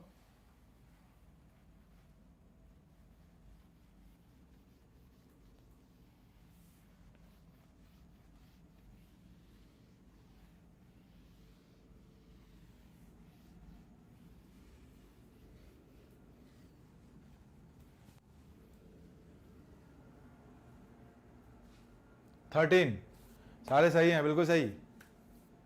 ये बताइए, his tail was short and scraggly and his harness had been broken in many places and fastened together again with cords and bit of wire. क्या होगा इसमें? 13 में क्या होगा सर? टोटल कितने क्वेश्चंस हैं इसमें? टोटल आपके 18 क्वेश्चंस हैं, इतने क्वेश्चंस, ठीक है। तो 13 चल रहा है ना, अभी जल्दी हो जाएगा। बाकी ग्रामर नहीं है, इसके बाद आपका सेंटेंस रीअरेंजमेंट है, उसका डिस्कशन करेंगे हम, सेंटेंस रीअरेंजमेंट का, लेकिन करेंगे आज ही। सर मोहन भाई खाना अभी खाना नहीं खाए हैं इसलिए पूछ रहा हूं। अच्छा ठीक है, कोई बात नहीं, अब 15-20 मिनट लगेगा, ज्यादा नहीं लगेगा। बताइए इसमें क्या होगा 13 में? एग्जाम्पल नंबर 13 बताइए तो जरा आंसर। तब तक मैं देखता हूं इधर कमेंट आकर के। एग्जाम्पल नंबर 13 का आंसर करिए। मैं बता देता हूं, इसमें no replacement required. No replacement required क्यों है ये भी बता देता हूं आपको मैं। देखिए इसमें है क्या कि जो पहला पार्ट लिखा हुआ है वो लिखा हुआ है पास्ट में, जो बोल्ड में लिखा हुआ है वो लिखा हुआ है पास्ट परफेक्ट में। अब उस पास्ट परफेक्ट का कोई भी बेहतर रिप्लेसमेंट नहीं है। क्यों? ऑप्शन नंबर ए में दिया हुआ है वॉज ब्रोक, तो वॉज के बाद ब्रोक नहीं आएगा, ये third form of the verb आना चाहिए, वॉज ब्रोकन होना चाहिए, तो वो तो वैसे ही गलत हो गया। हैज ब्रोक नहीं हो सकता क्योंकि हैज के साथ भी वर्ब का थर्ड फॉर्म आना चाहिए, एक तो थर्ड फॉर्म नहीं आया, दूसरा प्रेजेंट में लिखा है इसलिए गलत हो गया। तीसरा हैव बीन ब्रोकन इसलिए नहीं होना चाहिए, एंड हिज के लिए ओके। पहली चीज के जो सब्जेक्ट है वहां पे हिज हार्नेस है वो सिंगुलर है, तो उस रीजन से वहां पे हैज होता तभी से होता। दूसरी बात पास्ट की हो रही है तो इसलिए हैव का यूज नहीं हो सकता। तो कुल मिला जुला करके ABCD सब गलत है। तो उस जो हैड बीन ब्रोकन लिखा गया है इन्हीं पांचों में से कोई एक चूज करना है, तो बाकी के जो 4 ऑप्शंस हैं वो उसके सही रिप्लेसमेंट नहीं है, इसलिए हम लिख देंगे no correction required. Had broken होता तो हैड ब्रोकन होता मयूर तब भी गलत होता, क्योंकि जो हिज हार्नेस लिखा हुआ है ना, वो हार्नेस समझता है क्या, जो कुत्ते का जो पट्टा होता है घोड़े के पीठ पे जो बांधते हैं या फिर कहीं लटकने के लिए आप बांधते हैं उसे कहते हैं हार्नेस, तो वो सब्जेक्ट है। अगर आपने हैड ब्रोकन लिखा होता तो वहां पर एक्टिव वॉइस बनता, और एक्टिव वॉइस का मतलब ये होता कि हार्नेस नहीं ब्रोक किया हुआ है, मतलब तोड़ दिया है। ऐसा तो है नहीं, वो टूटा हुआ हुए के स्टेट में था, तो वहां पे क्या बन जाएगा, हिज हार्नेस क्या दिया हुआ है, हैड बीन ब्रोकन, तो वही आपका बेहतर ऑप्शन है। आप मेरे एक्सप्लेनेशन पे ध्यान दीजिएगा, मैंने ये नहीं बोला है कि वो सही है, मैंने ये बोला है कि ये जो 5 एग्जाम्पल दिए गए हैं इन पांचों में सबसे बेहतर वही है, इसलिए हम यूज कर रहे हैं नो करेक्शन रिक्वायर्ड। अदरवाइज अगर आपने मेरी ऑफलाइन क्लास की है जिसमें कि मैंने वर्ब को पढ़ाया है, तो कुछ ऐसे भी वर्ब्स मैंने आपको पढ़ाया है जिसकी 2-2 मीनिंग होती है। वहां पे अगर आप देखते तो जो ब्रेक लिखा हुआ है, ब्रेक का मतलब तोड़ना और टूटना दोनों होता है, जिसका एग्जांपल बड़े डिटेल में मैं क्लास में डिस्कस करता हूं, चाहे SSC हो चाहे बैंक हो। लेकिन जब बैंक में डिस्कशन शुरू करता हूं तो सर जी पेपर में कहां आता है, सर जी तो नहीं आता तो मत पढ़िए, ये उस पे बेस्ड है। आप ध्यान से देखिएगा कि अगर वहां पे जो लिखा गया है हैड बीन ब्रोकन, ये बना रहा है स्ट्रक्चर पैसिव का। अब आप ये बताइए कि क्या वो स्ट्रक्चर पैसिव का होना चाहिए, क्योंकि ब्रेक की 2 मीनिंग होती है, बॉयल की भी 2 मीनिंग होती है, फ्लाई की 2 मीनिंग होती है, ग्रो की 2 मीनिंग होती है, स्प्राइट की 2 मीनिंग होती है, ये आपके हैपनिंग्स भी होते हैं और यही आपके डूइंग्स भी होते हैं। तो इसका आंसर देखिएगा, वर्ब का जब मैं ट्रांजिटिव इंट्रांजिटिव वाला एक्सप्लेनेशन करता हूं तो 3 एग्जांपल देता हूं कि the chair has broken, the chair has been broken and we have broken the chair, या फिर we have some chairs broken. ऐसे एग्जांपल्स जब मैं देता हूं तो आप पढ़ते नहीं हैं, तो ये वहां का कॉन्सेप्ट है। इन पांचों में बेहतर वही है, बस इस रीजन से मैंने बोला है नो रिप्लेसमेंट रिक्वायर्ड। फिलहाल आगे बढ़िए। बैंक के पेपर में एक्सप्लेनेशन की नीड थोड़ी ज्यादा होती है क्योंकि कॉम्प्रिहेंशन। हाँ चलिए आ गया, सेंटेंस रीअरेंजमेंट के ये सेंटेंसेस हैं। मैंने इसमें का डायरेक्शन हटा दिया है, मैं डायरेक्शन आपको जरा बता देता हूं कि किस तरह का इसमें का डायरेक्शन है। देखिए आप देखेंगे कि एग्जाम्पल नंबर 14 का जो एक हिस्सा है crashes in the early days, ये बोल्ड में लिखा गया है। Crashes in the early days ये किस में लिखा गया है, बोल्ड में। इसके आगे 4 पार्ट दिए गए हैं, A, फिर दिया गया है B, फिर दिया गया है C, फिर दिया गया है D देखें ना इसमें। अब जैसे भी दिया हुआ है पार्ट उसमें, अब उसमें अच्छा ठीक है, ये हो गया है आपका 1, वैसे ही लिख देता हूं मैं, बाकी क्या दिया हुआ है ए है, फिर बी है, सी है, डी। अब देखिए हुआ क्या है इसमें, ये हिस्सा तो हमको दे दिया और ये हिस्सा अपनी जगह बिल्कुल सही है। यानी इस वाले को आधार लेते हुए आपको यह बताना है कि ये जो 4 सेंटेंसेस लिखे गए हैं, ये चारों सेंटेंस का सीक्वेंस क्या होना चाहिए। वही नीचे 4 दिया हुआ है कि A B C D. Option number E में दिया है नो अरेंजमेंट रिक्वायर्ड। इसका मतलब यह है कि आपको लगता है कि जो ऑप्शन ए है, बी है, सी है, दिख रहा है? नहीं दिख रहा है, यहां लिखता हूं, ए है, बी है, सी है, डी है। आपको लगता है कि सारे के सारे गलत हैं, बल्कि जिस सीक्वेंस में ये लिखा हुआ है यही सही है, तब आप यूज करेंगे ऑप्शन नंबर ई, यानी कि नो करेक्शन रिक्वायर्ड।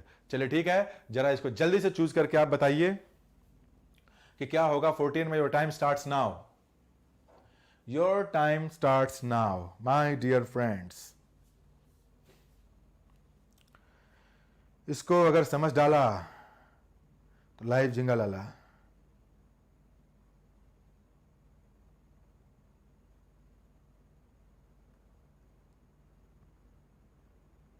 चलिए जरा देखें कितने लोगों का आया। छिपा के आंसर क्यों कर रहे हैं आप लोग? मयूर, अर्चना, बी ए सी डी। चलिए चेक करते हैं भाई क्या होगा।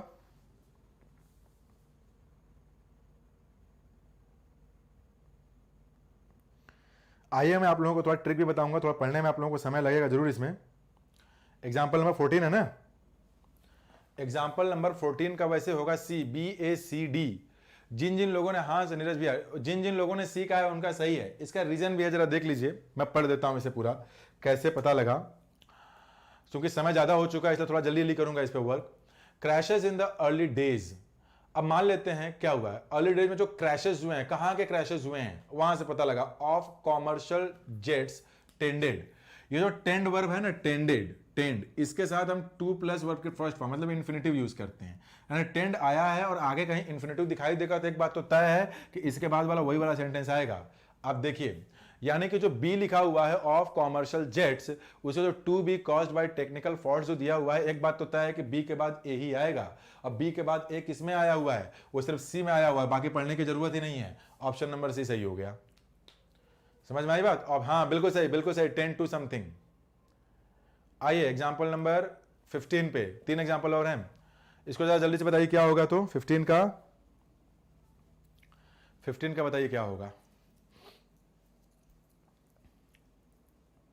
Time starts now, 20 seconds. Archana, जिनकी कॉम्प्रिहेंशन पहले से अच्छी है वो तो इसको कर पाएंगे, जिनकी कॉम्प्रिहेंशन पहले से अंदर घुसी हुई है वो इतना जल्दी बाहर नहीं निकाल पाएंगे, समय लगेगा। मतलब उसकी समझ को नहीं बाहर निकाल पाएंगे, मतलब भी आप लोग अपना बनाने लगते हैं।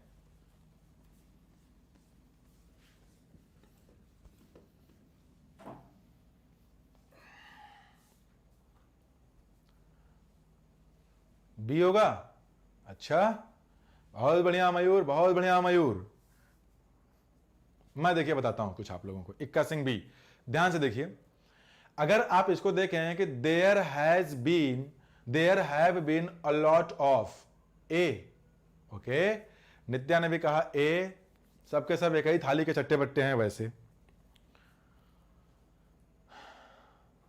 और लोग भी आंसर करें जरा। ई, बहुत बढ़िया।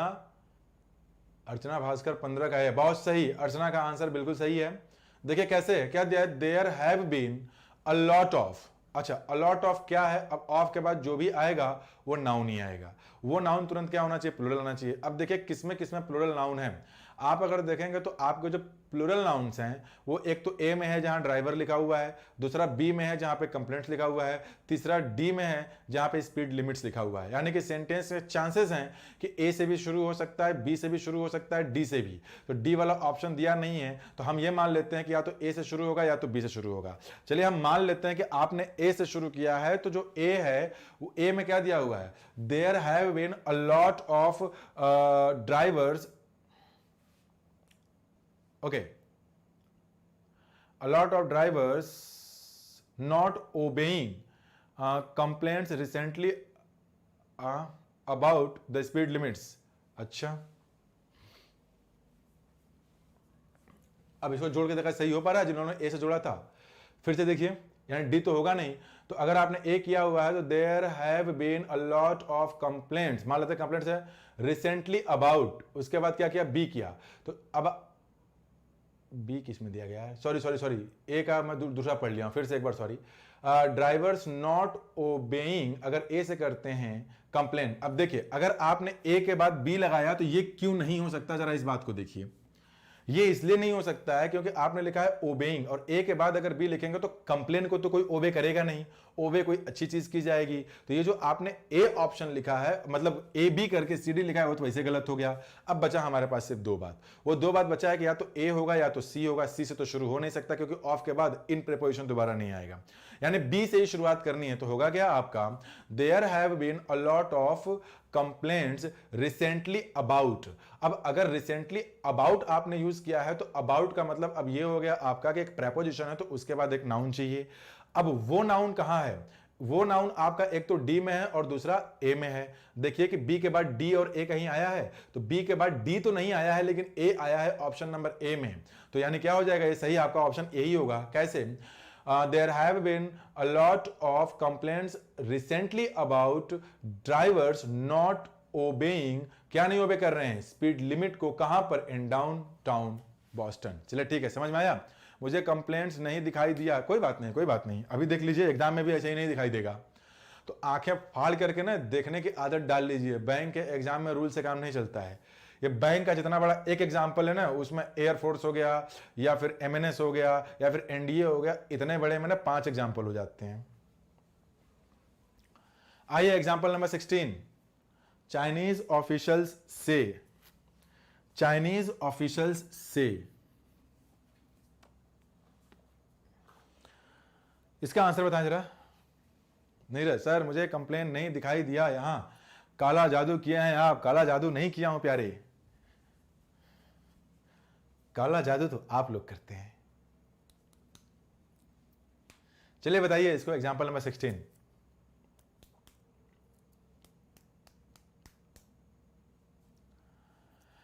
सिक्सटीन का बताइए, चाइनीज ऑफिशियल्स से। अच्छा मैं थोड़ी हिंट करता हूं आप लोगों को, ए तो हो नहीं सकता, चेक ही नहीं करना क्योंकि ऑप्शन ही नहीं दिया है।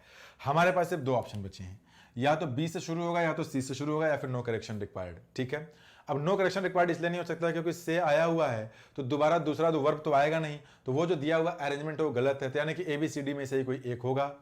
क्या लिखा भैया, मयूर ने लिखा है बी। अच्छा ठीक है, देखते हैं जरा इसका, डी। ओके, अल्ट्रा ने कहा डी, मयूर ने कहा बी। और लोग आंसर करें, और लोग आंसर करें, ये तो आसान है, आप लोग आंसर कर सकते हैं इसका। ये तो एक आसान सा एग्जाम्पल है, आप लोग इसका आंसर कर सकते हैं।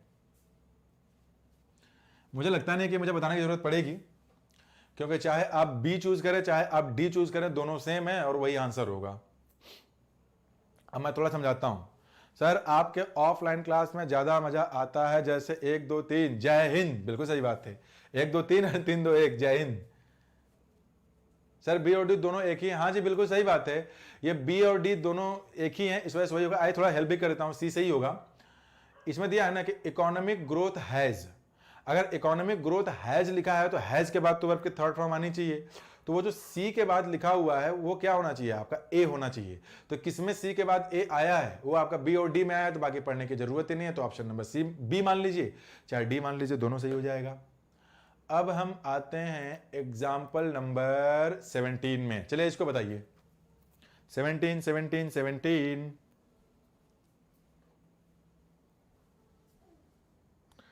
17 का जरा आंसर करिए आप लोग।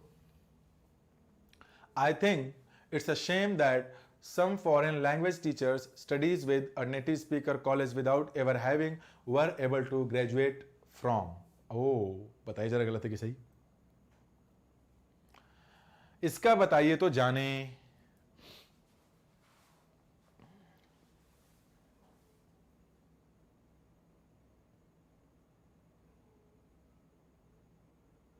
सत्रह का डी, क्या बात है मयूर, बहुत तगड़ी खोपड़ी काम कर रही है आपकी।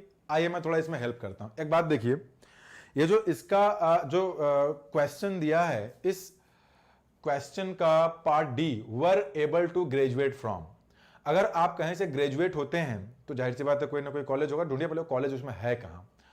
वर able to graduate from college, यानी कि डी के बाद सी आएगा ही आएगा।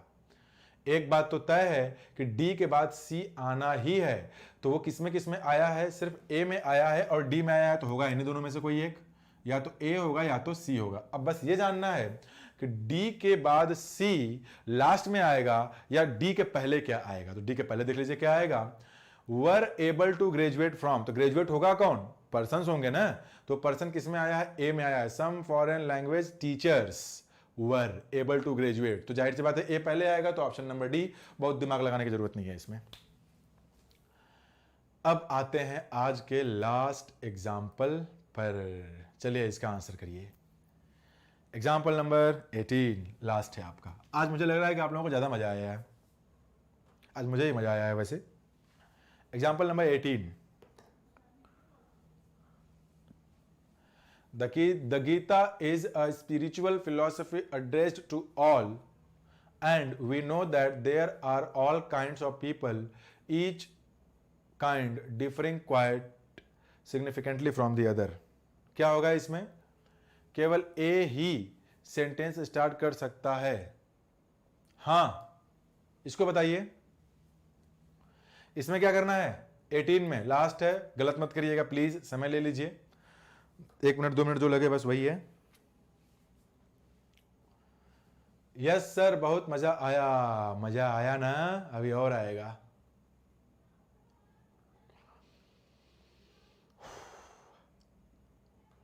आपको एक बात पता है, मैं चाहे ऑनलाइन पढ़ाऊं चाहे ऑफलाइन पढ़ाऊं, मेरा टारगेट कभी नहीं होता है कि नंबर ऑफ जो व्यूवर्स हैं वो बढ़ें, ये कभी रहता ही नहीं है। मेरा टारगेट बस इतना ही रहता है ना कि जो मैं पढ़ाऊं ना उसको खुश होकर के मस्ती से पढ़ाऊं, जैसे मेरा मन कर रहा है, क्योंकि ये पढ़ाना कोई मजबूरी का काम नहीं था, मेरा शौक है, पैशन है, मुझे अच्छा लगता है पढ़ाना सिखाना। तो जो नंबर ऑफ व्यूवर्स आपके आते हैं ना, वो मैं हाइड कर देता हूँ यहाँ से, वो मैं देखता ही नहीं हूँ, बस मैं वहाँ पे लगा देता हूँ अपना सॉफ्टवेयर, जिससे कि मुझे सिर्फ आपके कमेंट दिखाई देते हैं और मैं क्या पढ़ा रहा हूँ, और नीचे जो आते हैं ना भी वो दिखते ही नहीं है। ये होपलेस करते हैं, होपलेस ये करते हैं, कम ज़्यादा क्यों हो रहे हैं। अब वो जब होपलेस होकर पढ़ाऊंगा तो पढ़ाऊंगा कैसे बढ़िया से मैं, तो मैं बस अपने से पढ़ाता रहता हूँ भाई, जिसको बढ़िया लगेगा देखेगा, नहीं बढ़िया लगेगा नहीं देखेगा। अब आपके हिसाब से अगर अपने को मैं चेंज करूंगा तो पढ़ा चुका, आज ये लेवल आया है, मेहनत करके सीखते सीखते सीखते सीखते सीखते यहाँ तक पहुँचाऊँ, और जो पहले दिन तैयारी करने आता है वो बता देता है कि सर जी ऐसे नहीं वैसे, तो क्या पढ़ाएंगे। तो यहाँ पे एटलीस्ट इस प्लेटफॉर्म पे तो मुझे ये नहीं प्रूफ करना है कि मैं सही पढ़ा रहा हूँ गलत पढ़ा रहा हूँ, तो यहाँ पे मैं अपने हिसाब से अपने अंदाज में ही पढ़ाता हूँ एकदम मस्त होकर के। ना नंबर ऑफ व्यूअर से मतलब है, ना तो मुझे आपके कमेंट से मतलब है, मुझे बस इतना पता है इस चीज़ को ऐसे पढ़ाना है, मैं सेटिस्फाइड हूँ, बात खत्म। आइए, ये तुक्का मारा हूँ, समझ में नहीं आया है, अच्छा ठीक है, देख लेते हैं जरा, वैसे क्या मारा है तुक्का मयूर ने, डी। प्यारे एक बार ध्यान से देखिए, कंफ्यूज्ड सर, कंफ्यूज्ड मत होइए। 18 18 18 18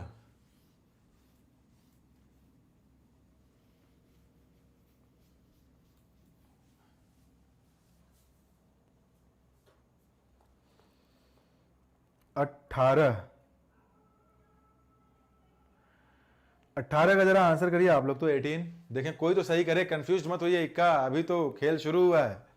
आज की क्लास बहुत इंटरेस्टिंग थी नहीं नित्या, अभी भी है। यस सर, मजा तो बहुत आया, मोहन भूखा ही रह गया। अच्छा ठीक है, यस सर आया, केवल यही नहीं। देखिए मैं बता रहा हूं, इस सेंटेंस में नो एरर है।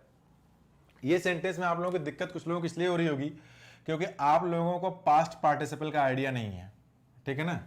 आप लोग ये डिसीजन नहीं ले पा रहे हैं, पार्टिसिपल, आप लोग ये नहीं समझ पा रहे हैं कि ये जो वर्ब की थर्ड फॉर्म होती है, किस समय ये एडजेक्टिव का काम करती है और किस समय जो ये वर्ब की सेकंड, क्योंकि कुछ ऐसे वर्ब्स होते हैं जिनका फर्स्ट फॉर्म, सेकंड फॉर्म और थर्ड फॉर्म दोनों ये सेम होता है, तीनों, कुछ का ये दोनों सेम होता है। तो अब यहाँ पर जो ये एड्रेस्ड लिखा हुआ है ना पार्ट ए में, ये आप लोगों को लग रहा है कि वो वर्ब का सेकंड फॉर्म लिखा है तो आप लोग उसका सब्जेक्ट ढूंढ रहे हैं, लेकिन एक्चुअल में है क्या कि वो जो एड्रेस्ड लिखा हुआ है ना, वो आपका वर्ब नहीं है, वो आपका पास्ट पार्टिसिपल यानी वर्ब का थर्ड फॉर्म लिखा हुआ है। अब अगर आपको इसका अच्छा आइडिया नहीं है तो आप नहीं समझ पाएंगे इसे। ये जो सेंटेंस लिखा हुआ है ना, नो एरर है, देखिए नो करेक्शन रिक्वायर्ड है, इसमें बिल्कुल सही दिया है। कैसे दिया है देखिए, the Gita is a spiritual philosophy addressed to all, addressed to all मतलब एक ऐसी फिलोसफी विच was या which is, जो भी वहां का टेंस हो, which is addressed to all, तो which is को हटा दिया गया है, जो एडजेक्टिव का काम कर रहा था वहां पे एडजेक्टिव क्लॉज का, तो ये एड्रेस लगा दिया गया पास्ट पार्टिसिपल वहां पे, to all and we know, ये हो गया कि एक स्पिरिचुअल फिलॉसफी है जो कि सबको एड्रेस किया गया है, and we know that there are all kinds of people, ये तो यहां तक सही है, कोई दिक्कत ही नहीं है। ईच, हर एक पीपल, अब आगे जो है आपका ना इस पीपल के बारे में डिस्क्राइब किया गया कॉमा लगा करके, ईच काइंड डिफरिंग, तो जो डिफरिंग है ना वो प्रेजेंट पार्टिसिपल बनाया गया है, तो each kind that differs quite significantly from the other, तो ये आपका सेंटेंस था जो कि बिल्कुल नो एरर था और यहां पे कोई भी दिक्कत होने वाली बात नहीं थी। तो उम्मीद करता हूं कि आज की क्लास आप लोगों ने काफी एंजॉय किया है, मैंने तो एंजॉय किया है। तो कल मुलाकात करते हैं फिर कुछ नए एग्जाम्पल्स के साथ, वो भी बैंक के ही पेपर का रहेगा, लेकिन जो दूसरे एग्जाम्स के बच्चे देख रहे हैं ऐसा नहीं कि उनके काम का नहीं है, ये उनके काम का है, वो उनके लेवल को बढ़ा देगा। जब आप अपने छोटे लेवल के एग्जाम में बैठेंगे ना तो एग्जाम्पल्स आप लोग ऐसे मारेंगे, अच्छा ये भी सही है वो भी सही है, वो सोचना नहीं पड़ेगा यहाँ पे। सर ये लास्ट वाला टफ लग रहा था, नहीं लास्ट वाला टफ इसलिए लग रहा था ना क्योंकि नो करेक्शन रिक्वायर्ड था, तो जो नो करेक्शन रिक्वायर्ड होते हैं जिसमें नो एरर होता है ना सबसे टफ वही रहता है, तो घबराने की बात नहीं है। आज के लिए इतना ही रहने देते हैं।